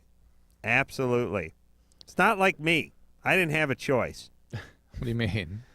Well, my dad didn't pay me any attention. My mom didn't really pay me any attention. Again, they weren't abusive. No one smacked me or anything. They were just into their own crap. You know, we're kind of on our own. And I would have gladly spiraled into a world of indiscriminate sex with women. In fact, Gladly. You were accelerating down that road. Yeah, I had all the makings except for the part about actually having sex. But what I mean is I grew up in a semi-dysfunctional family. People didn't pay much attention to anybody. And my sister ran away from home when she was, 13. She had herself like a 17-year-old boyfriend, and that was it. I mean, she went down that road. That's what she did. I just couldn't. I mean... Being a male. Being a male, I couldn't get my goddamn ass laid, But I don't blame any of these women. I mean, if nobody shows you any affection, nobody shows you any attention, and you go out and find it somewhere. And the thing that's tough about being a woman is you can find it anywhere all the time. Go to the park, go to the internet, go to a party. It's there, teeming with idiots, but it's never, dying to give you attention. It's not going to cure you. It's never what you want. But you'll find it, and you'll get distraction if that's what you're looking for. Oh no, that's not the problem. me. It's never what the fantasy they imagine. Guys have sports. Yeah. That's about it. Go out and beat the crap out of someone playing football or something. But you never could. Had I had that ability to go out and get women, or had the biology's been 180 degrees different from a societal standpoint, meaning had we lived in a world where I was sort of like a woman and the women were like men. You'd be a stripper. I'd be doing, I would have done my first snuff film at 14, and that would have been the end of my career. Michelle? Yeah. As it is, I'm going to do my first one next year. Michelle, what's going on? Nothing. I've been sleeping with my boyfriend for 8 months, and we're each other's first. The only problem is that every time I have to come, it's always at the same time. So he has to pull out. But today... Wait a minute. You're using withdrawal as a birth control? No, his dick. I see. Okay. We're having sex, right? His dick, yeah. And we're... Michelle, you're using withdrawal as a birth control? No, I think she's having she's having orgasm the same time he's having orgasm. Yeah. And you're saying, why is he pulling out? Why can't he stay in? That's not my question. No. That's my question, though. Why is he pulling out? Why? Well, sometimes he's wearing a condom, and we're just scared that something might spill out. Sometimes. Exactly. What about the other times? They're not on him, and I don't have any. That's when you're going to get pregnant. Anyway, let's not belabor that point. Oh God! Hey, hold on. All right. No, hold on. I gotta get on the PI system for a second. Attention, tards. I do not know who you think you're speaking to, but we understand what we're asking, so please answer. Alrighty. I mean, it's like you're on the prosecution is saying to you, so you ran over that old lady on your way home from work. I don't run over an old person every day on my way home from work, if that's what you're asking. No, we're asking about this particular day. Well, yes, I was driving home from work, and you ran over. Well, I do not always run over an old woman. No, so you're wrong. Yeah, I understand. He pulls out because he's not wearing a condom. Exactly. And you cannot have an orgasm, or you cannot continue your orgasm because he's pulling out. Correct. Which is the first damn question that Drew asked. Why don't you go on the pill? Okay, well, I was, but I missed it, and I'm not sure if you could double up on the same day or how all that works. Yes, you can. Okay, well, I'm going to get back on it. All right, you little tardette. Get that back on, and then he can happily stay in you, and you can finish your orgasm together. You know what? That was not my question. What's your question? Okay, thanks. My question was that how do you because today I was at that point and he didn't have to, and I think I orgasm, but when do you exactly know? Because on a guy it all shoots out, but... Yeah, you know, Michelle, when you no longer have to ask that question. Okay, because... No. All the, okay. No, because... No, because... Because what? No, I don't know, because I don't know. Have you had an orgasm before? No, she's never had one. No, exactly. We're each other's first, and I never have. All right, well, then why did you start by saying you have... No, I said today. It seems I thought I did, but I wasn't sure how you exactly know. All right, well, you're not having one. You'll know. That question will no longer be in your mind. It's a very, very good point. The fact that you asked the question means it hasn't happened. Yes, about the orgasm. Yeah. But God bless you for asking, but no, you'll know. And you have Ann's around now. Maybe she can give her some pointers. The masturbation pointers. I don't know if Ann's still tub gal after the pregnancy. I'm not sure how Well, that it's fun. works. We haven't talked to her in a while about Ann, why don't you belly up to the mic there and tell us now that you're I'm so without busy. I don't children. have time for any of that. Really? By the way, this is the pre and post delivery stuff. Remember we occasionally talk to couples where there's been a baby, and you don't really realize how much of an impact that has on everybody, especially mom. Well, producer Ann just gave birth to twins, and well, it's been 5-6 months now. But first off, were you hornier when you were pregnant? I mean, how did that biology go? You are, but you're so big and Yeah. so uncomfortable that it's not worth it. How about afterwards? No. So you're shut down afterwards. Yeah, big time. And busy. Don't even look at me. Shut down and busy. Yeah. Really? And by the way, I visited a house. Her bathroom shrine. Oh, really? It's a special. It's like a temple. Yeah, oh, yes, certainly. Well, that's her place. But now it's just full of baby equipment. Oh. Serious. Oh my God. Little duckies and. Oh yeah. It went from brothel to Hobo Kelly's living room. That's horrible. Yeah, it looked like a Turkish whorehouse this time last year. Now it just looks like a romper room. Oh, it sucks the sex right out of you then, right? Yeah. It's sex and soul. And soul. But It's all gone. Listen, Ann, you'll be back. I'm sure you'll be back. I'm hoping so. You have to work at it, though. You have to work at coming back. Really? Well, Drew, how long does it take? Multiples. She has multiples. Man, that is a special bond, a special experience. We'll talk. All right. It sometimes requires some attention, special kinds of attention. Really? Well, you have to literally figure out what's going on because so much goes on with multiple moms, from the stress to the depression to the after fertility treatment. The biology shutdown is huge. I mean, Right. they have to be assessed for that too. Yeah. But how's Doug doing? Is he all right? You want to call him? Well, I mean, he's probably glad that I'm back at work. Here's I'm sure driving him crazy. He's got his video camera. Yeah. Exactly. Yeah, but now, Ann, did you let your husband, watch a video and sort of take care of himself? I mean, if you weren't going to be Who there do you think for you're him? talking to? It's Ann. I know. That's, I didn't say he couldn't, but I didn't put it in for him. Nothing beats a good porno movie. Right. All right. So you didn't. He took care of himself. Oh yeah, I'm sure he did. All right. And listen, I think, and I know women aren't wired this way, but if you realize, and be truthful, Ann, can you do this? If you realize, hey, my biology I'm shut down. I mean, I had twins. I'm out of service for a few months now. Things may not be right for a couple of fortnights. I can still go ahead and give him a little something to kind of tide him over. Do you work that way, or is it if it ain't good for me, it ain't good for anyone, and it's not happening? No, and you know what's nice is he doesn't ask. Therefore, I feel like. Therefore, it never happens. Therefore, I go to sleep. No, I mean he's not putting a full court press on you, so you feel like you throw him a bone every once in a while, right? If he was hounding me, I'd tell him to get lost. Yeah, it's great. Isn't that nice? See, this is your thing about telling women just to roll over and just. Yeah, well, listen, I never, I've learned my lesson. You cannot hound women sexually. They start trying out. I mean, it's like that time-lapse photography of, the rains hit the Serengeti, and then it starts drying out, and all the puddles start going, and then the fish start dying, and you see a bunch of animal carcasses lying around, and then there's a bunch of cracks in the mud. I mean, that's what happens. It's real fast-paced. It's the time-lapse stuff, but that's what happens to a woman's vagina when you start bugging her. Come on, a little something. What do you say? I mean, they can't stand it. Drives them nuts.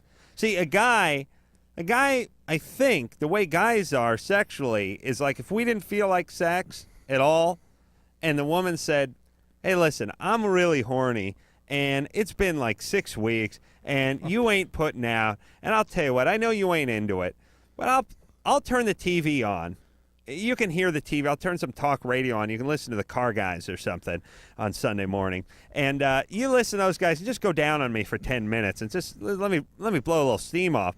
I think most guys would be like, yeah, all right, whatever. I can have the TV on? Sure, I'll take care of that. I mean, I'm not into it myself, but what the hell?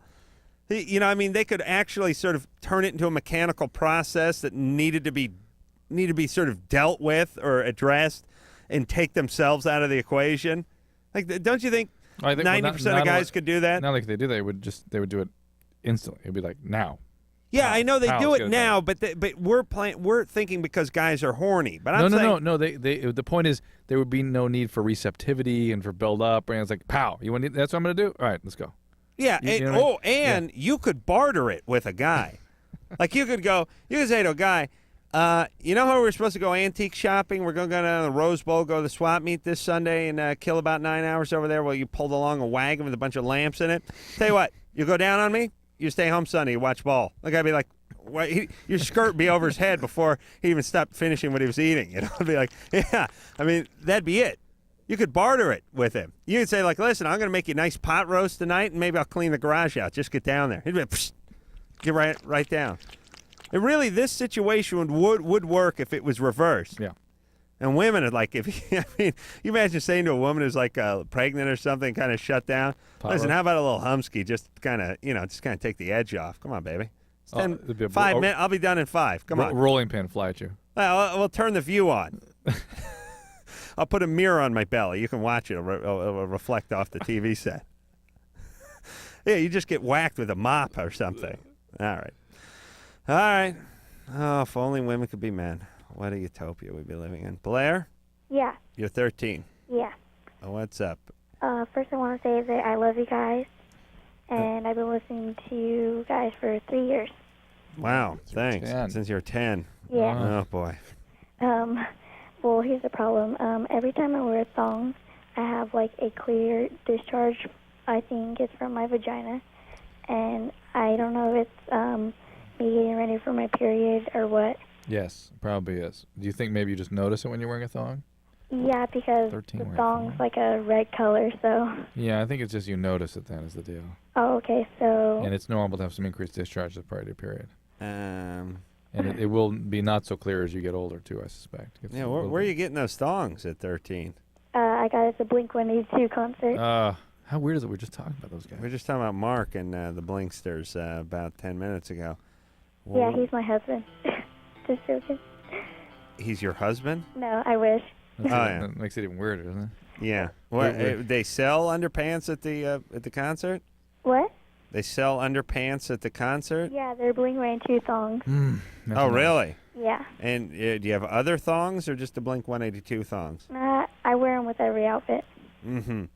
I got a fog hat jock strap that I got in 78, I think it was. Remember they're out here for the Us Festival? Yeah. All right, Blair. Listen, I don't approve of 13-year-olds wearing thong bats, but if it's a Blink-182 official merchandise, I suspect it's okay. Thanks. All right. And I don't know who I was talking to about these thongs, but I'll tell you, you know how many wearings I'd get out of one thong? One. That'd be it. You'd have to never find it again. You'd have to cut it off. Yeah. And it'd be ruined. Listen, I ruin underpants that aren't thong. Yeah. I mean, I get a pair of briefs stuffed up to my ass half the day. I could only imagine what a thong. Guys, no way could guys wear a thong. It ended up in your, like, ilium. Yeah, it'd be destroyed. Yeah, I'd be eating a sandwich and be like, oh, geez, I'm tasting elastic. What is this? It's my underwear. It's pushed up my ass. Hold on, I gotta fart and get this out. Don't belch. You'll implode. You belch, son, and your innards are gonna come out of your mouth. Your only chance is to fart. Oh my God! I think I finally found my food. I had such colossal gas this weekend. It was amazing. It was astounding. I drank 2 milkshakes in the course of about 20 minutes and just never stopped. Milkshake, a lot of dairy. I think will do it. Right, but this is dairy on dairy. Yeah. I mean, milk, ice cream, and milk. What's two large milkshakes. How'd that happen? We were shooting something in Lake Havasu. I was like, mouth tastes like a sewer for the whole day, so I told someone to go get me a milkshake. They got me a milkshake. I sucked that thing down in no time at all. And then somebody else ordered a milkshake, didn't want it, and like handed it to me. I sucked that one down in no time at all. And within about 20 minutes was just blasting the roof off of the place. And for the next day and a half on the bus. Oh, the bus. Oh, you must have been proud. At dinner, in a motel room. Huge, huge. I was tremendous. I'm still riding a natural high on this. All right, Daniel. Daniel, you're 16. Hi. Hey. I've been going out with my girlfriend for 3.5 months, and our relationship's really strong. I really love her a lot, and she really loves me, but we haven't had sex yet. We're both virgins, and she's brought up the fact that she would like to have sex, and I would like to have sex too, but I'm kind of hesitant about it, and I'm just wondering if I should wait a longer, just go through. You're gay. Oh, Drew, please. It's true, though. No. Yeah. Yeah, you know, don't plan it out so much. Wait till you're ready. Wait till you know it's right. I mean, have a condom nearby in case something happens. Oh. But just kind of take it slow and see where it goes. What are you doing at this point? Pretty much everything else. You getting the oral sex? Yeah. Has she had sex before? No. Yeah. Yeah. Is that oral sex? Does she finish you off that way? No. Yeah. I wish, but. Like you can't focus, or what's up? What? Can you do it? Yeah. Why don't you just do that for a little while? Yeah. All right. Hey, listen. I don't need that sort of nonchalant, laissez-faire, come see, come say attitude about the oral sex. I don't Oral sex is appreciate great. that. You understand? I understand. All right. I'll change that answer. Oh. A 16-year-old's getting a BJ. Hey, what are you going to do? Imagine that. 16. Wild. I get a blowjob at 16. I'm like, oh my God, oh my God, oh my God. Oh my God. Let me tell you what I just got 6 weeks ago. You know what I mean? Yep. He's like, yeah, I think I could pop one off. All right, let's, we got to go to break, but let's just say hi to Mike before we do that. Mike, you're 17? What's up? After you ejaculate, your testes swell? No, it's the tube that comes up from my left testicle. All right. Already, I'm intrigued. Okay, hold on there, Mike. The tube that comes up. We'll find All out. right, we'll find out what that is, all right? Okay. All right, right after this. Something's wrong with his testicles. Yo, LoveLine will be right back, homie.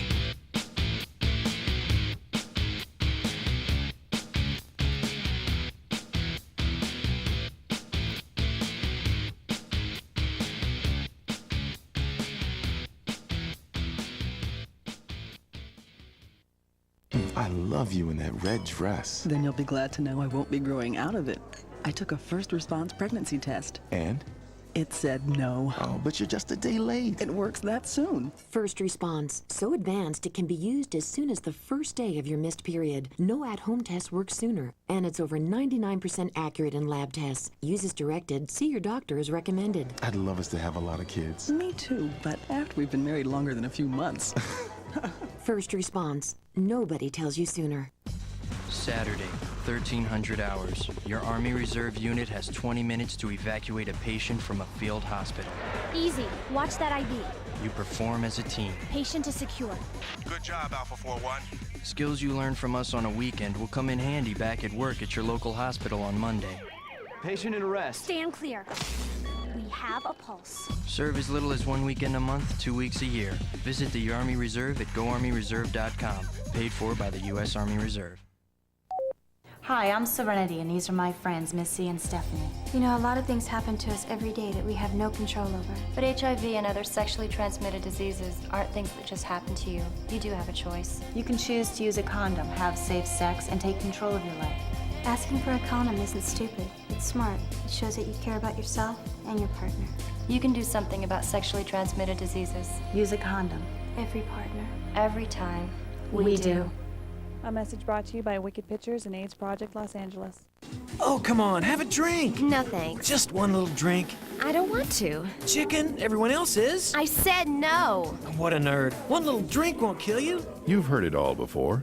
Be cool. Join the crowd. Have a drink, even though you're not 21. Let's go. She's no fun. Make the right choice. Don't give in. Underage drinking is dumb and dangerous. Look out! A public service message from the National Association of Broadcasters and this station. Somewhere in our community is a mother whose drug abuse once left her unable to care for her kids. There's a father, too, whose alcohol use drove his wife and children away. There's a boyfriend whose drug use frightened his girlfriend into giving him an ultimatum: get help or I'm gone. Help is available. It's in the form of treatment programs for drug abuse and alcohol problems, and the good news is that these programs are making a big difference in people's lives. With proper treatment, mothers and fathers, sweethearts and coworkers, friends and neighbors are overcoming drug and alcohol problems and reclaiming their lives. Isn't it great that treatment works? To find out about drug and alcohol treatment programs that can help, call 1-800-662-HELP. That's 1-800-662-HELP. There is help, and it works. A public service of this station and the Center for Substance Abuse Treatment. Dad, I don't think our campfire's totally out. Are you kidding me? I know when a campfire's out. Did you drown the fire with water and stir it with a stick? No, it's out. We don't have to... Who said that? Frank, it's a talking moose with sunglasses. And a bunch of singing and dancing forest animals. We know we can count on you to do what Smokey says. And when your folks desire to build a fire, Hot, hot. clear brush and branches away, and keep water nearby like you oughta. Okay, I poured water on the fire. I stirred it with a stick. Everybody walked slowly toward the RV. Dad, these are just Smokey's friends. Only you can prevent forest fires. Frank, it's Smokey. Nice hat, Smokey. Want the rest of my peanut butter sandwich? Dad! Visit Smokey at www.smokeybear.com. Brought to you by the USDA Forest Service, the National Association of State Foresters, and the Ad Council.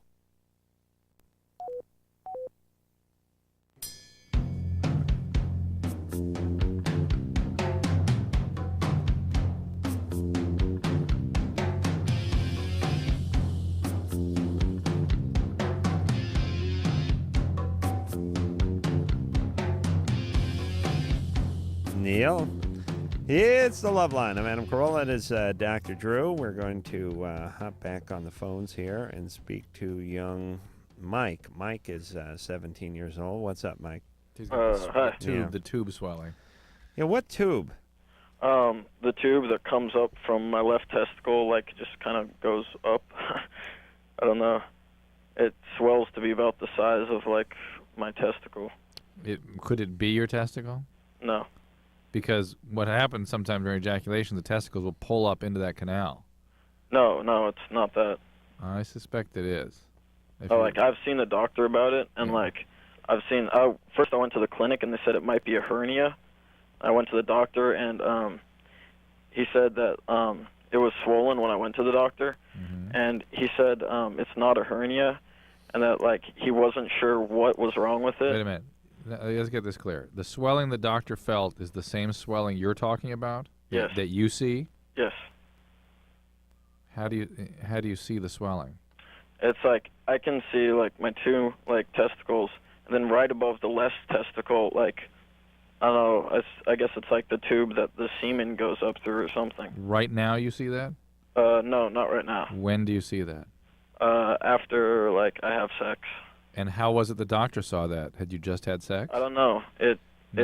Mike, I think you're confusing things. I really do. You can have thickening of the spermatic cord, you can have epididymitis, and you can have the testes that pull up into the inguinal canal after ejaculation. I suspect if you actually feel your scrotum, there will not be anything in it. You'll see it's your testes. And you may have some thickening of the spermatic cord. That's not even necessarily abnormal. Andrew. Yeah. You're 24. What's up? Oh, nothing. I'm just started seeing this girl. And she's like 20 years old, and she has a 3-year-old daughter, but she wants me to, like, I've only dated her for one night, which was last Sunday, which was yesterday, and she's already telling me that she wanted me to take on responsibility as, like, a father figure to her daughter. No way. Yeah. No way. If you're going to stay around for a long time, that's great. Yeah, that's Even then, wait till you're 6 months into this relationship. Do not get into that child's life and then leave. Don't do it. How did she bring that up on the first date? Well, I mean, I've known her for a long time. I've dated her, like, a long, long time ago, almost like 2 years ago. And then my friend was dating her for, like, a year and a half, almost 2 years. And me and her were friends, you know, because I was with my best friend, of course, and she still knew me. But then they broke up along, the way, and we're starting to date, and she's already telling me this. So, I've known her for a while. It's not I like see. I'm a stranger. All right, so it's not as freaky as it sounded initially. Right. No. It's Well, not do you like her? Of course I like her. Nah, but, do you like her? Well, of course, or I wouldn't be seeing her. You've seen her one date. You had Are one are date, you and gonna you're spend already the next, freaked out. Are you going to go on another date you with gonna her? spend the next 10 years with her? Shut up, Drew. Are you going on a second date with her? Well, most likely, yeah. All right. Well, listen. Why don't you just be upfront with her? Go on the next date with her and say, "Listen, I like you, but this is our second date, and I just want to, take it slow and see where it goes." You know what I mean? I mean, you don't have to be rude. You don't have to freak her out. Don't you think she'd think I wasn't serious then? Oh, No. please, come on. Second date. Listen. Date.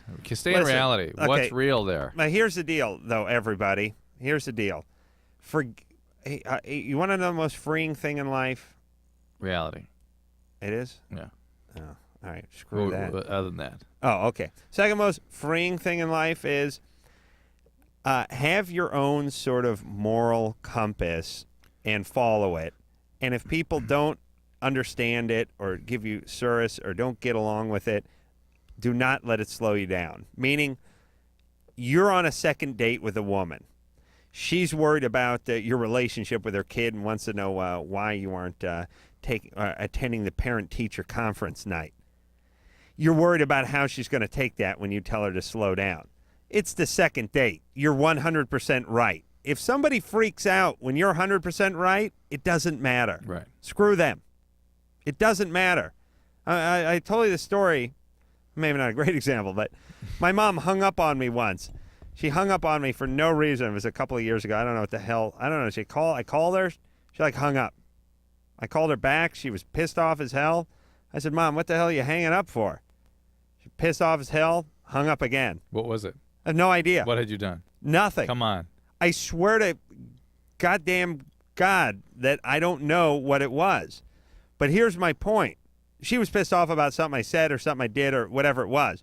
I said to her on the phone, "Listen, whatever it was, whatever you're upset about, I do have no clue what it is, but whatever it is, why don't we talk about it and we can fix it?" You know what it is. She hung up. At that point, I said, "Hey, screw that bitch." I didn't call her. I said, just screw her. I didn't talk to her. That was it. It was done. I mean, done. She hung up. I called her 2 or 3 times.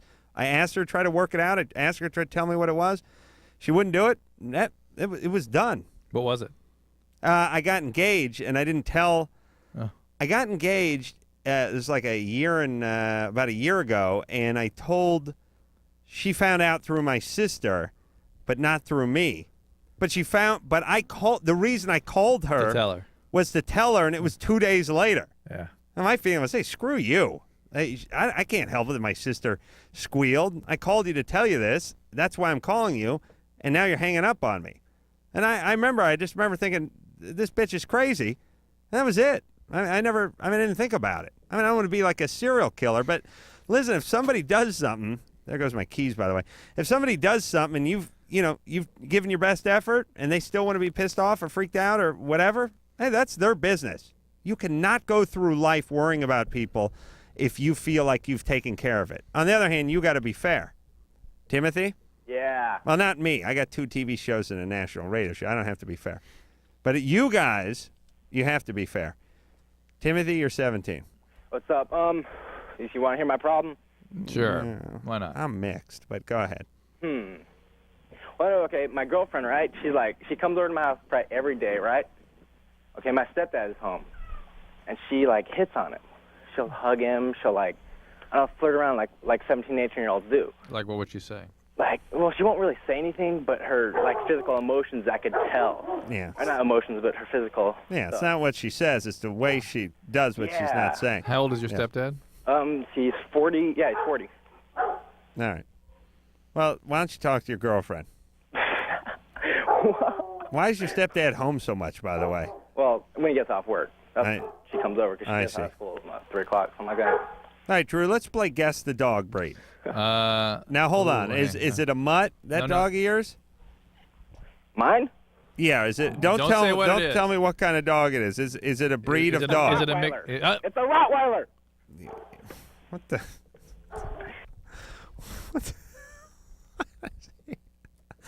No, you figured that was a bogus call, though, wasn't it? Whatever. It doesn't even matter. Hey, Tim? Yeah. Oh, listen, you idiot. I Well, hope you that can hear it barking in the background. I hope I'll tell you the truth, man. I hope that dog. Listen, Stoner. I hope that dog eats your bong. Jackass. Oh, listen, all you potheads, and don't worry. I smoked plenty of pot last weekend.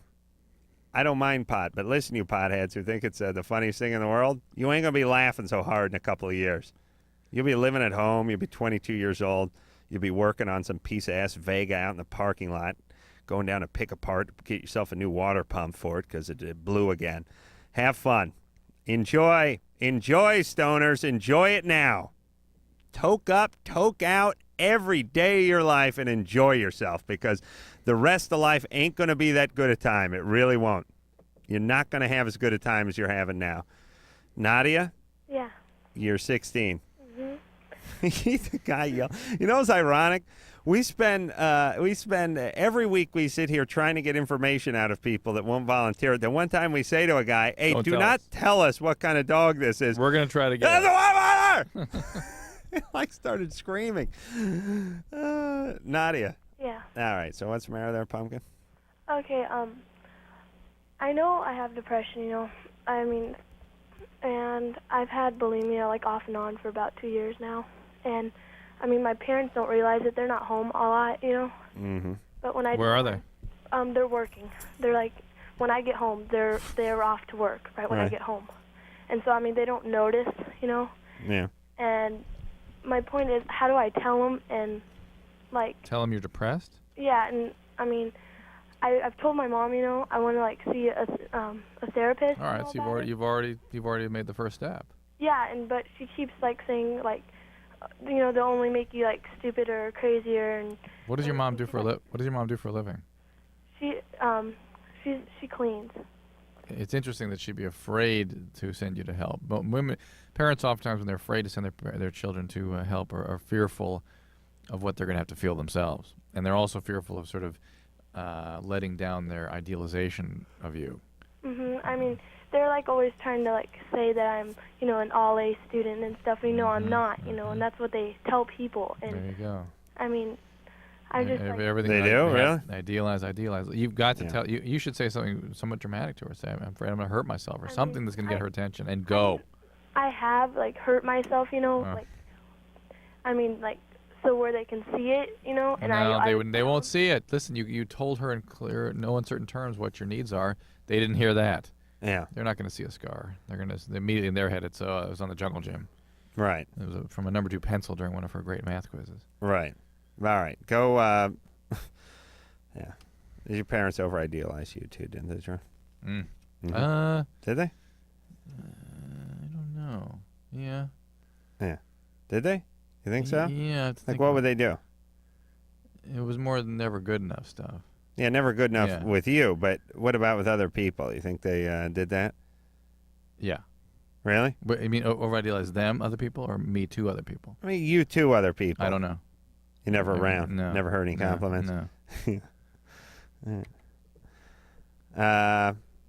Yeah, my parents did that too. They did that bragging to their friends about me. Except for that, they screwed up because they'd always forget my first name. They go, "Yeah, Lauren's doing real good," and then my dad would snap his fingers and go, "The boy," and then I don't think that people believed them after whatever came out after that. Jesus?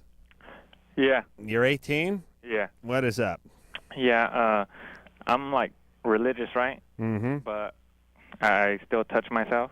Sure. And As well, most, during as most Lent, religious men do. Right. Yeah. During Lent, I decided to give that up. Yeah. How long does Lent go on for? Super Tuesday until Ash Wednesday, or what the? Yeah. When was Ash? What was Ash Day? Well, that was 3-4 weeks ago. This is the last week. I'm at the end of that. What was that? Ash Monday? No, it's Ash Wednesday. Ash Wednesday. Yeah. Yeah, Ash Wednesday was a few weeks back, right? Yeah. Is that when Lent begins? Yes. Uh-huh. And then it just goes on for 1 month? Yeah, a month and a week or so. Yeah. Wow.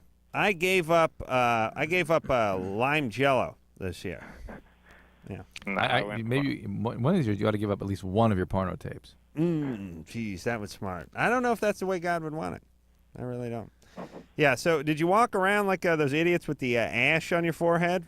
No, actually, I was late to church, so I didn't get to partake in that. But I swear to God, I turned the TV on Ash Wednesday and saw idiots with like news anchors and stuff with ash on their forehead, and it always messes me up too because see, I think they should stencil a cross on their forehead with like ash. You know, some guy like used a cigarette on him or something. It always looks like I'm always sitting there going, geez, this guy got some pen on his forehead. It always seems like, especially when you see a guy at an anchor desk. You know, I swear to God, I turned the TV on. It was like it looked like some guy had put his hand down on a put his hand down on a fax or something. Some guy like smeared on him and then he wiped his forehead with it. It was like, hey, the makeup's got to get that. And then I realized, oh, he's got ash on his forehead. And by the way, does somehow not count if they put makeup over it? If you put makeup over the ash? You know? Yeah, I think you put the makeup on, then they have to reapply the ash.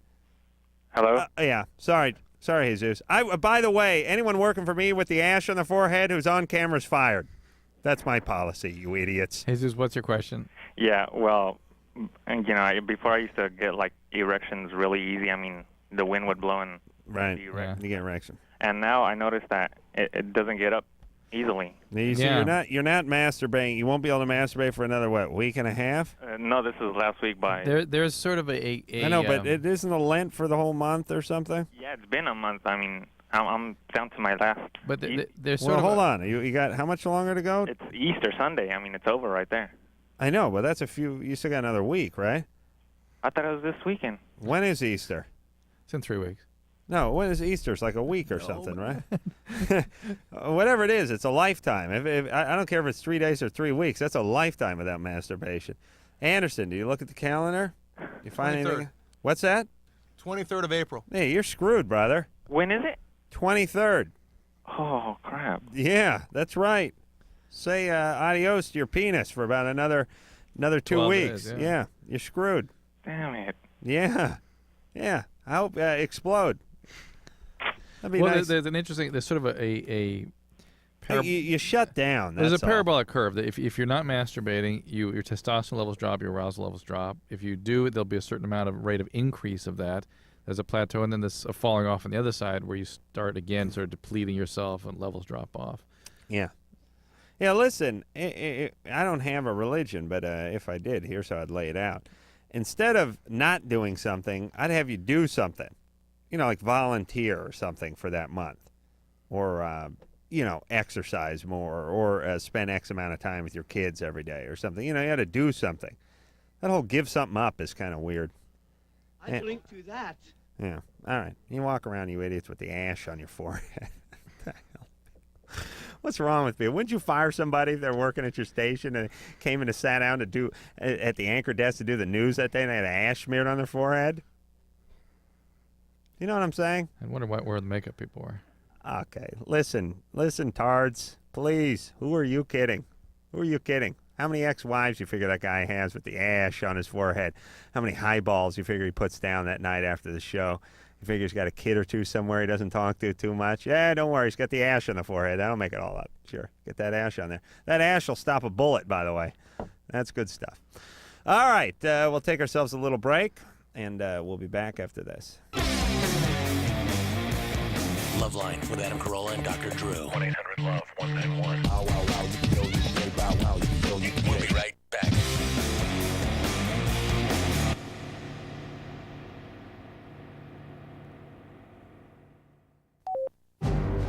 This is a story about American heroes. They changed quite a few lives last year. Jorge Vasquez put out fires, but no, he's not a firefighter. Philip Dale discovered several new stars. Oh, he's not an astronomer. And Elaine Capobianco, she saved a child from drowning, but she's not a lifeguard. They're teachers, but to the kids they've reached, they're heroes. I'm a teacher. The children are the heroes. We're not just teaching subject matter, we're teaching human beings.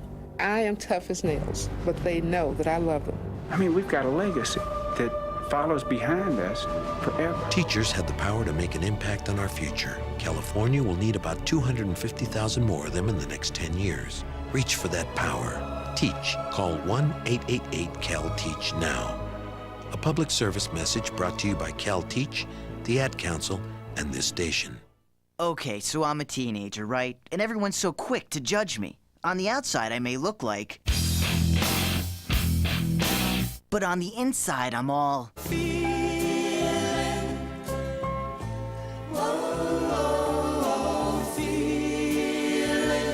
Just because I look like...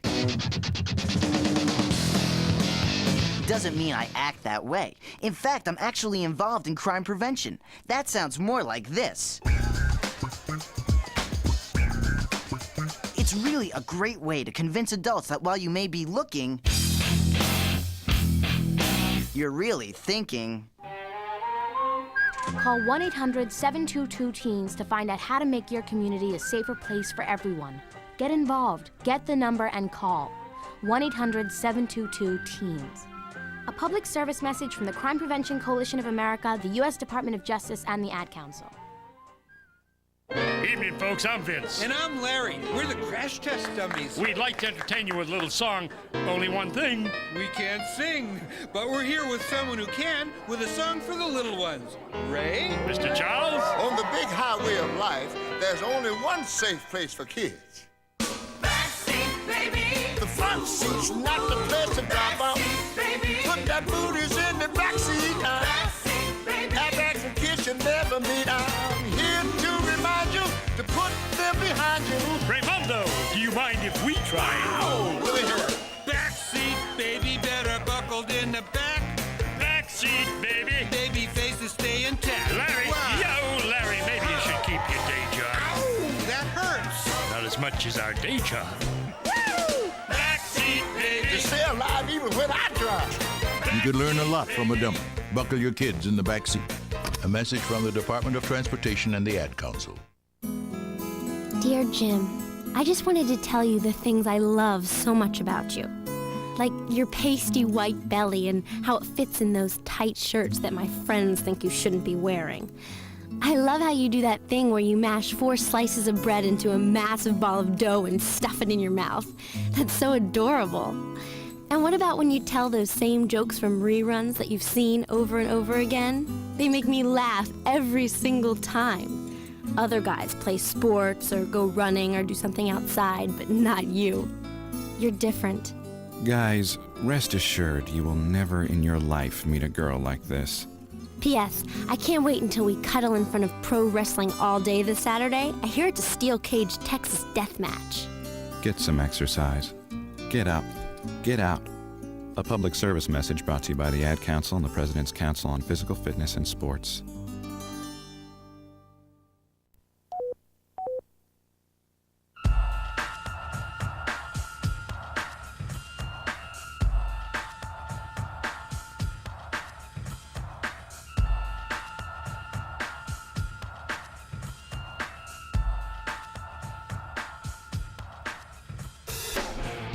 Yeah, it's the LoveLine.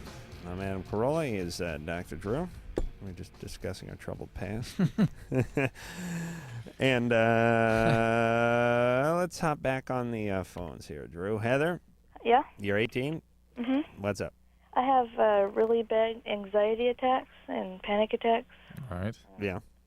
I take alprazolam. It's like Xanax or something. Yeah. Mm-hmm. And I take metoprolol for like heart flow. And I just want to know like if I can take a different medication to help, because it seems like the How much Xanax are you taking? the 0.250 milligrams. Are you taking it regularly or just when you have attacks? Just when I have the attacks, but I don't like to take it because lately, like when I take it, it seems to make things worse, and it takes a real long time to like actually work. You've not seen a psychiatrist, have you? No. That's what you need to do.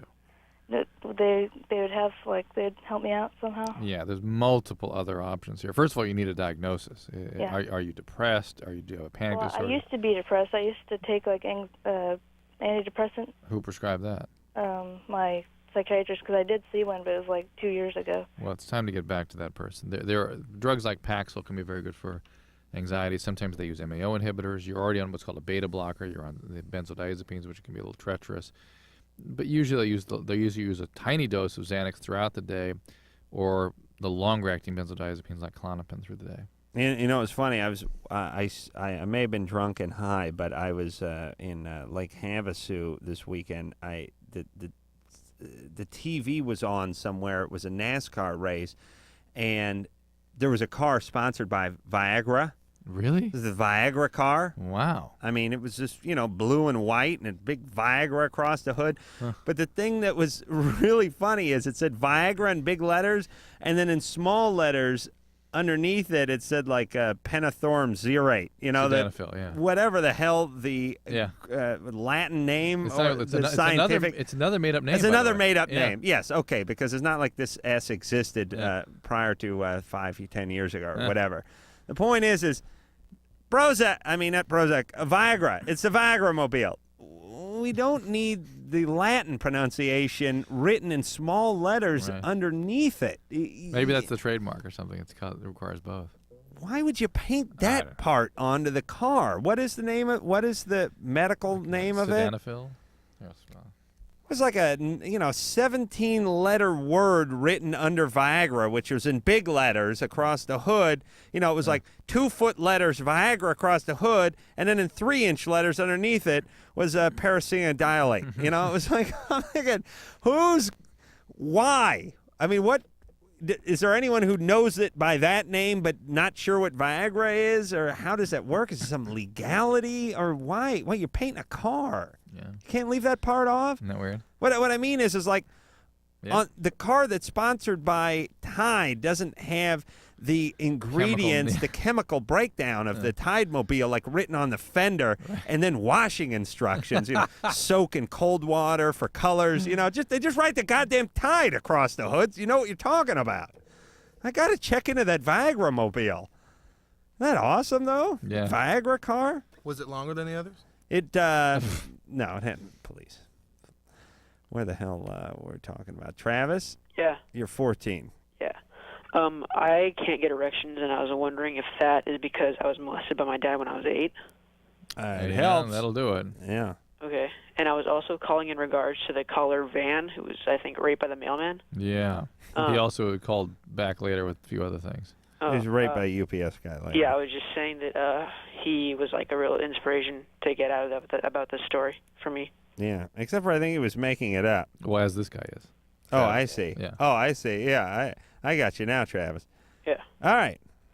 Okay. It was a real inspiration for you. Yeah. Okay. He was like helpful. I see. Adam, All right. you're God. Thank you. Say that. There you go. Thank you. Hey, listen, I have what I call Ass Wednesday. Yeah. That's where you take one of the gym socks I've wiped myself with and you rub it on your forehead. Okay. All right? Yeah, I got it. We'll start it next year. Okay. All right. I'd like to see some of the news anchors wearing that on their I forehead. could tell if Travis opened his mouth, he was BSing. Well, I know, because nobody goes, hey, I can't get erection, my dad molested me. What do you think about that? You think that did it? Yeah. That just about sums it up? Yep. Good. All right. Yeah, I think what we're learning, and what we've learned tonight especially, is when people give you the answer to their question, it means there's something up. It's always, what's the question? Right. Chris? Why are you calling? Chris? Hey, Adam. Yeah, you're 24. Yeah, I'm up here in Canada, and I'm a baker, and you make the nights go pretty sweet, man. Well, thank you. Thank you very much, dude. You listen at work, do you? Yeah, and for the longest time when I was a kid, I thought I had a problem because me and my buddies used to go into the bathroom and squeeze our penises and see how far we could shoot our urine. Right. I'm glad you could put a name on that anyway with the brewing thing. Brewing, absolutely. Yeah. That was great. On a more serious note. By the way, that just because Adam did it doesn't mean there wasn't something wrong with you. Oh, it means you're a genius, or at least your penis is. I swear he's my evil twin brother. Thank you. Anyway, when I was 12 years old, I knocked up this chick, and she had the baby. Mm-hmm. And I moved out west when I was about 17. Mm-hmm. She lives back east. And I haven't seen the kid. Back east is Nova Scotia in Canada. Right. Yeah. Well, not quite that far, but. All right. And I've had a son since then. Jesus. Yeah. Just a baby factory, eh? Yeah. And now what? And I've realized what he's done for my life, and he's 4 now, and over the last 4 years, I've realized You're feeling guilty. You're feeling guilty now. You're feeling guilty. You want to get hold of this woman? Well, I don't know what I should do. The kid's a teenager. The kid is, first of all, he's 12 or 11 or whatever. Yeah. Oh my God. Yeah. Knocked up a girl at 12. Yeah. Jesus that Christ. Kid, if he shows up in that kid's life, that kid's gonna be pissed, and it's not gonna undo the abandonment that he's already put the kid through. And there's no amount of penance is going to undo that. All right, but think about, there is a difference between knocking up a girl when you're 12. I mean, when you're a kid, you're screwed up and you're Canada, it's freezing, there's nothing to do over there, and doing it when you're 21. I mean, think about, you're 12. What are you supposed to do? Stay in the child's life, raise him at 12, 13 years old, you're raising a child? I mean, it's not your fault. I mean, now you're 24, you're father, you're responsible, you've seen what you've done. I don't know. Yeah. I'd think about tracking her down. Give him some free bread. All right. Well, and explaining that to the kid, but then you're giving the kid a license. Maybe it's better just to keep the idealized memory of image of the father in the child's mind. Your dad was a world-renowned Canadian baker who died in an oven explosion. Right. All right, we'll take a break. LoveLine, 1-800-LOVE-191. Back in a minute. Well, it's worth hearing.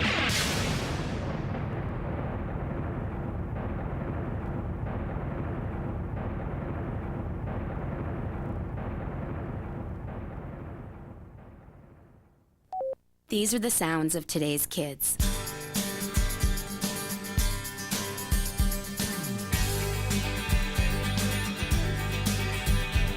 And these are the voices of today's kids. Don't underestimate me. I can work harder in school. Give me a problem that's hard to solve. Give me tougher work. Give me tougher books. When I solve a tough problem, I'm on top of the world. Surprised? Don't be. 74% of kids say school should only pass them to the next grade when they've learned what's expected of them. I'm not afraid to fail. If I make a mistake, I'll do better next time. 75% of kids say they'd study harder if their schools gave them tougher tests. The fact is, almost all kids want to be challenged in school. So listen to the voices of kids today. Challenge me. Challenge me. Challenge me. Do your part. Support higher academic achievement in your state and challenge our schools to challenge our kids. For a free booklet, call 1-800-38-BE-SMART. A message from the Ad Council and the Education Excellence Partnership. Taking all that work home? No, this is my own stuff. I've got a date with a financial planner. You're only 25. Why are you planning for retirement already? Hey, I want to be able to choose when I retire and know that I'll be financially secure when I do. I've heard lots of people call themselves financial planners, but aren't they really trying to get you to invest in their favorite fund? Like they're selling size 20 shoes so everyone gets a hello Bigfoot. Half this stuff is my bank statements, company insurance policies, tax returns. The planner's going to know a lot about me before recommending anything. The rest is background information I've collected on her and 2 other planners. If she passes tonight's round, she gets my papers. Securing your financial future is important. You have a right to expect financial advice that's competent, ethical, and based on your needs. To verify that a planner is certified, call toll-free 888-CFP-MARK. A public service of the Certified Financial Planner Board of Standards. Hey, driving fans! It may have happened to you. You may have heard the roar of the rumble strips, the blast of car and truck horns, and the heart-pounding fear of a near miss. Avoid all the dangerous crash action that comes with falling asleep at the wheel. Experience the amazing power nap. You've never seen power like this before. The Power Nap. Find out what the professional drivers have been doing for years. The Power Nap gives you the energy you need for the road ahead, and it's free. Whether you're driving to the shore with your family, to another city to meet a client, to school across the state, or anywhere there's action. The Power Nap is your ticket to revitalization. Experience the Power Nap at a rest stop near you. Just pull in, find a safe, well-lighted spot to park, turn off the key, and close your eyes. In just 20 to 30 minutes, you'll have the energy you need to drive safely for miles. So don't push it, park it, and feel the power of the Power Nap. A wake-up call to all drivers from the U.S. Department of Transportation and the American Trucking Association. It's nearly 6 a.m. and we're at a rest stop talking to travelers. Excuse me? Yes. Have you ever heard of circadian rhythms? It's like a Latin band, right? Not quite. Do you know what circadian rhythms are? It's when the stars all align and their energy creates... No. How about you, sir? Circadian rhythms. Exactly. Circadian rhythms tell your body when it should be sleeping as well as when it should be awake. Circadian rhythms are part of our body's internal controls, a kind of built-in clock that tells us when to wake up and when to go to sleep each day. Imagine the danger that comes when we try to drive when our body thinks we should be sleeping, especially at night, early morning, and for many people, mid-afternoon. You really should try to avoid driving during your body's downtimes. If you have to drive when you'd normally be sleeping and you find yourself getting drowsy, stop for a refreshing 20 to 30-minute nap. Now what would you say when I say circadian rhythms? I'd say don't push it, park it. Right. A wake-up call from the U.S. Department of Transportation and the American Trucking Associations. Oh, come on, have a drink. No thanks. Just one little drink. I don't want to. Chicken, everyone else is. I said no. What a nerd. One little drink won't kill you. You've heard it all before. Be cool, join the crowd, have a drink even though you're not 21. Let's go, she's no fun. Make the right choice. Don't give in. Underage drinking is dumb and dangerous. Look out! A public service message from the National Association of Broadcasters and this station. It's the 7th season of HBO's Dennis Miller Live, a new millennium with presidential probes, celebrity scandals, social deviance, and Dennis Miller rants. Automobiles for you, automobiles for me, automobiles for America, automobiles for all of mankind. Thank you. And now back to the Dennis Miller Ford Automotive Variety. All new live editions filled with his scathing perspective, razor-sharp wit, and celebrity guests. Dennis Miller Live, Friday nights at 11:30, only on HBO.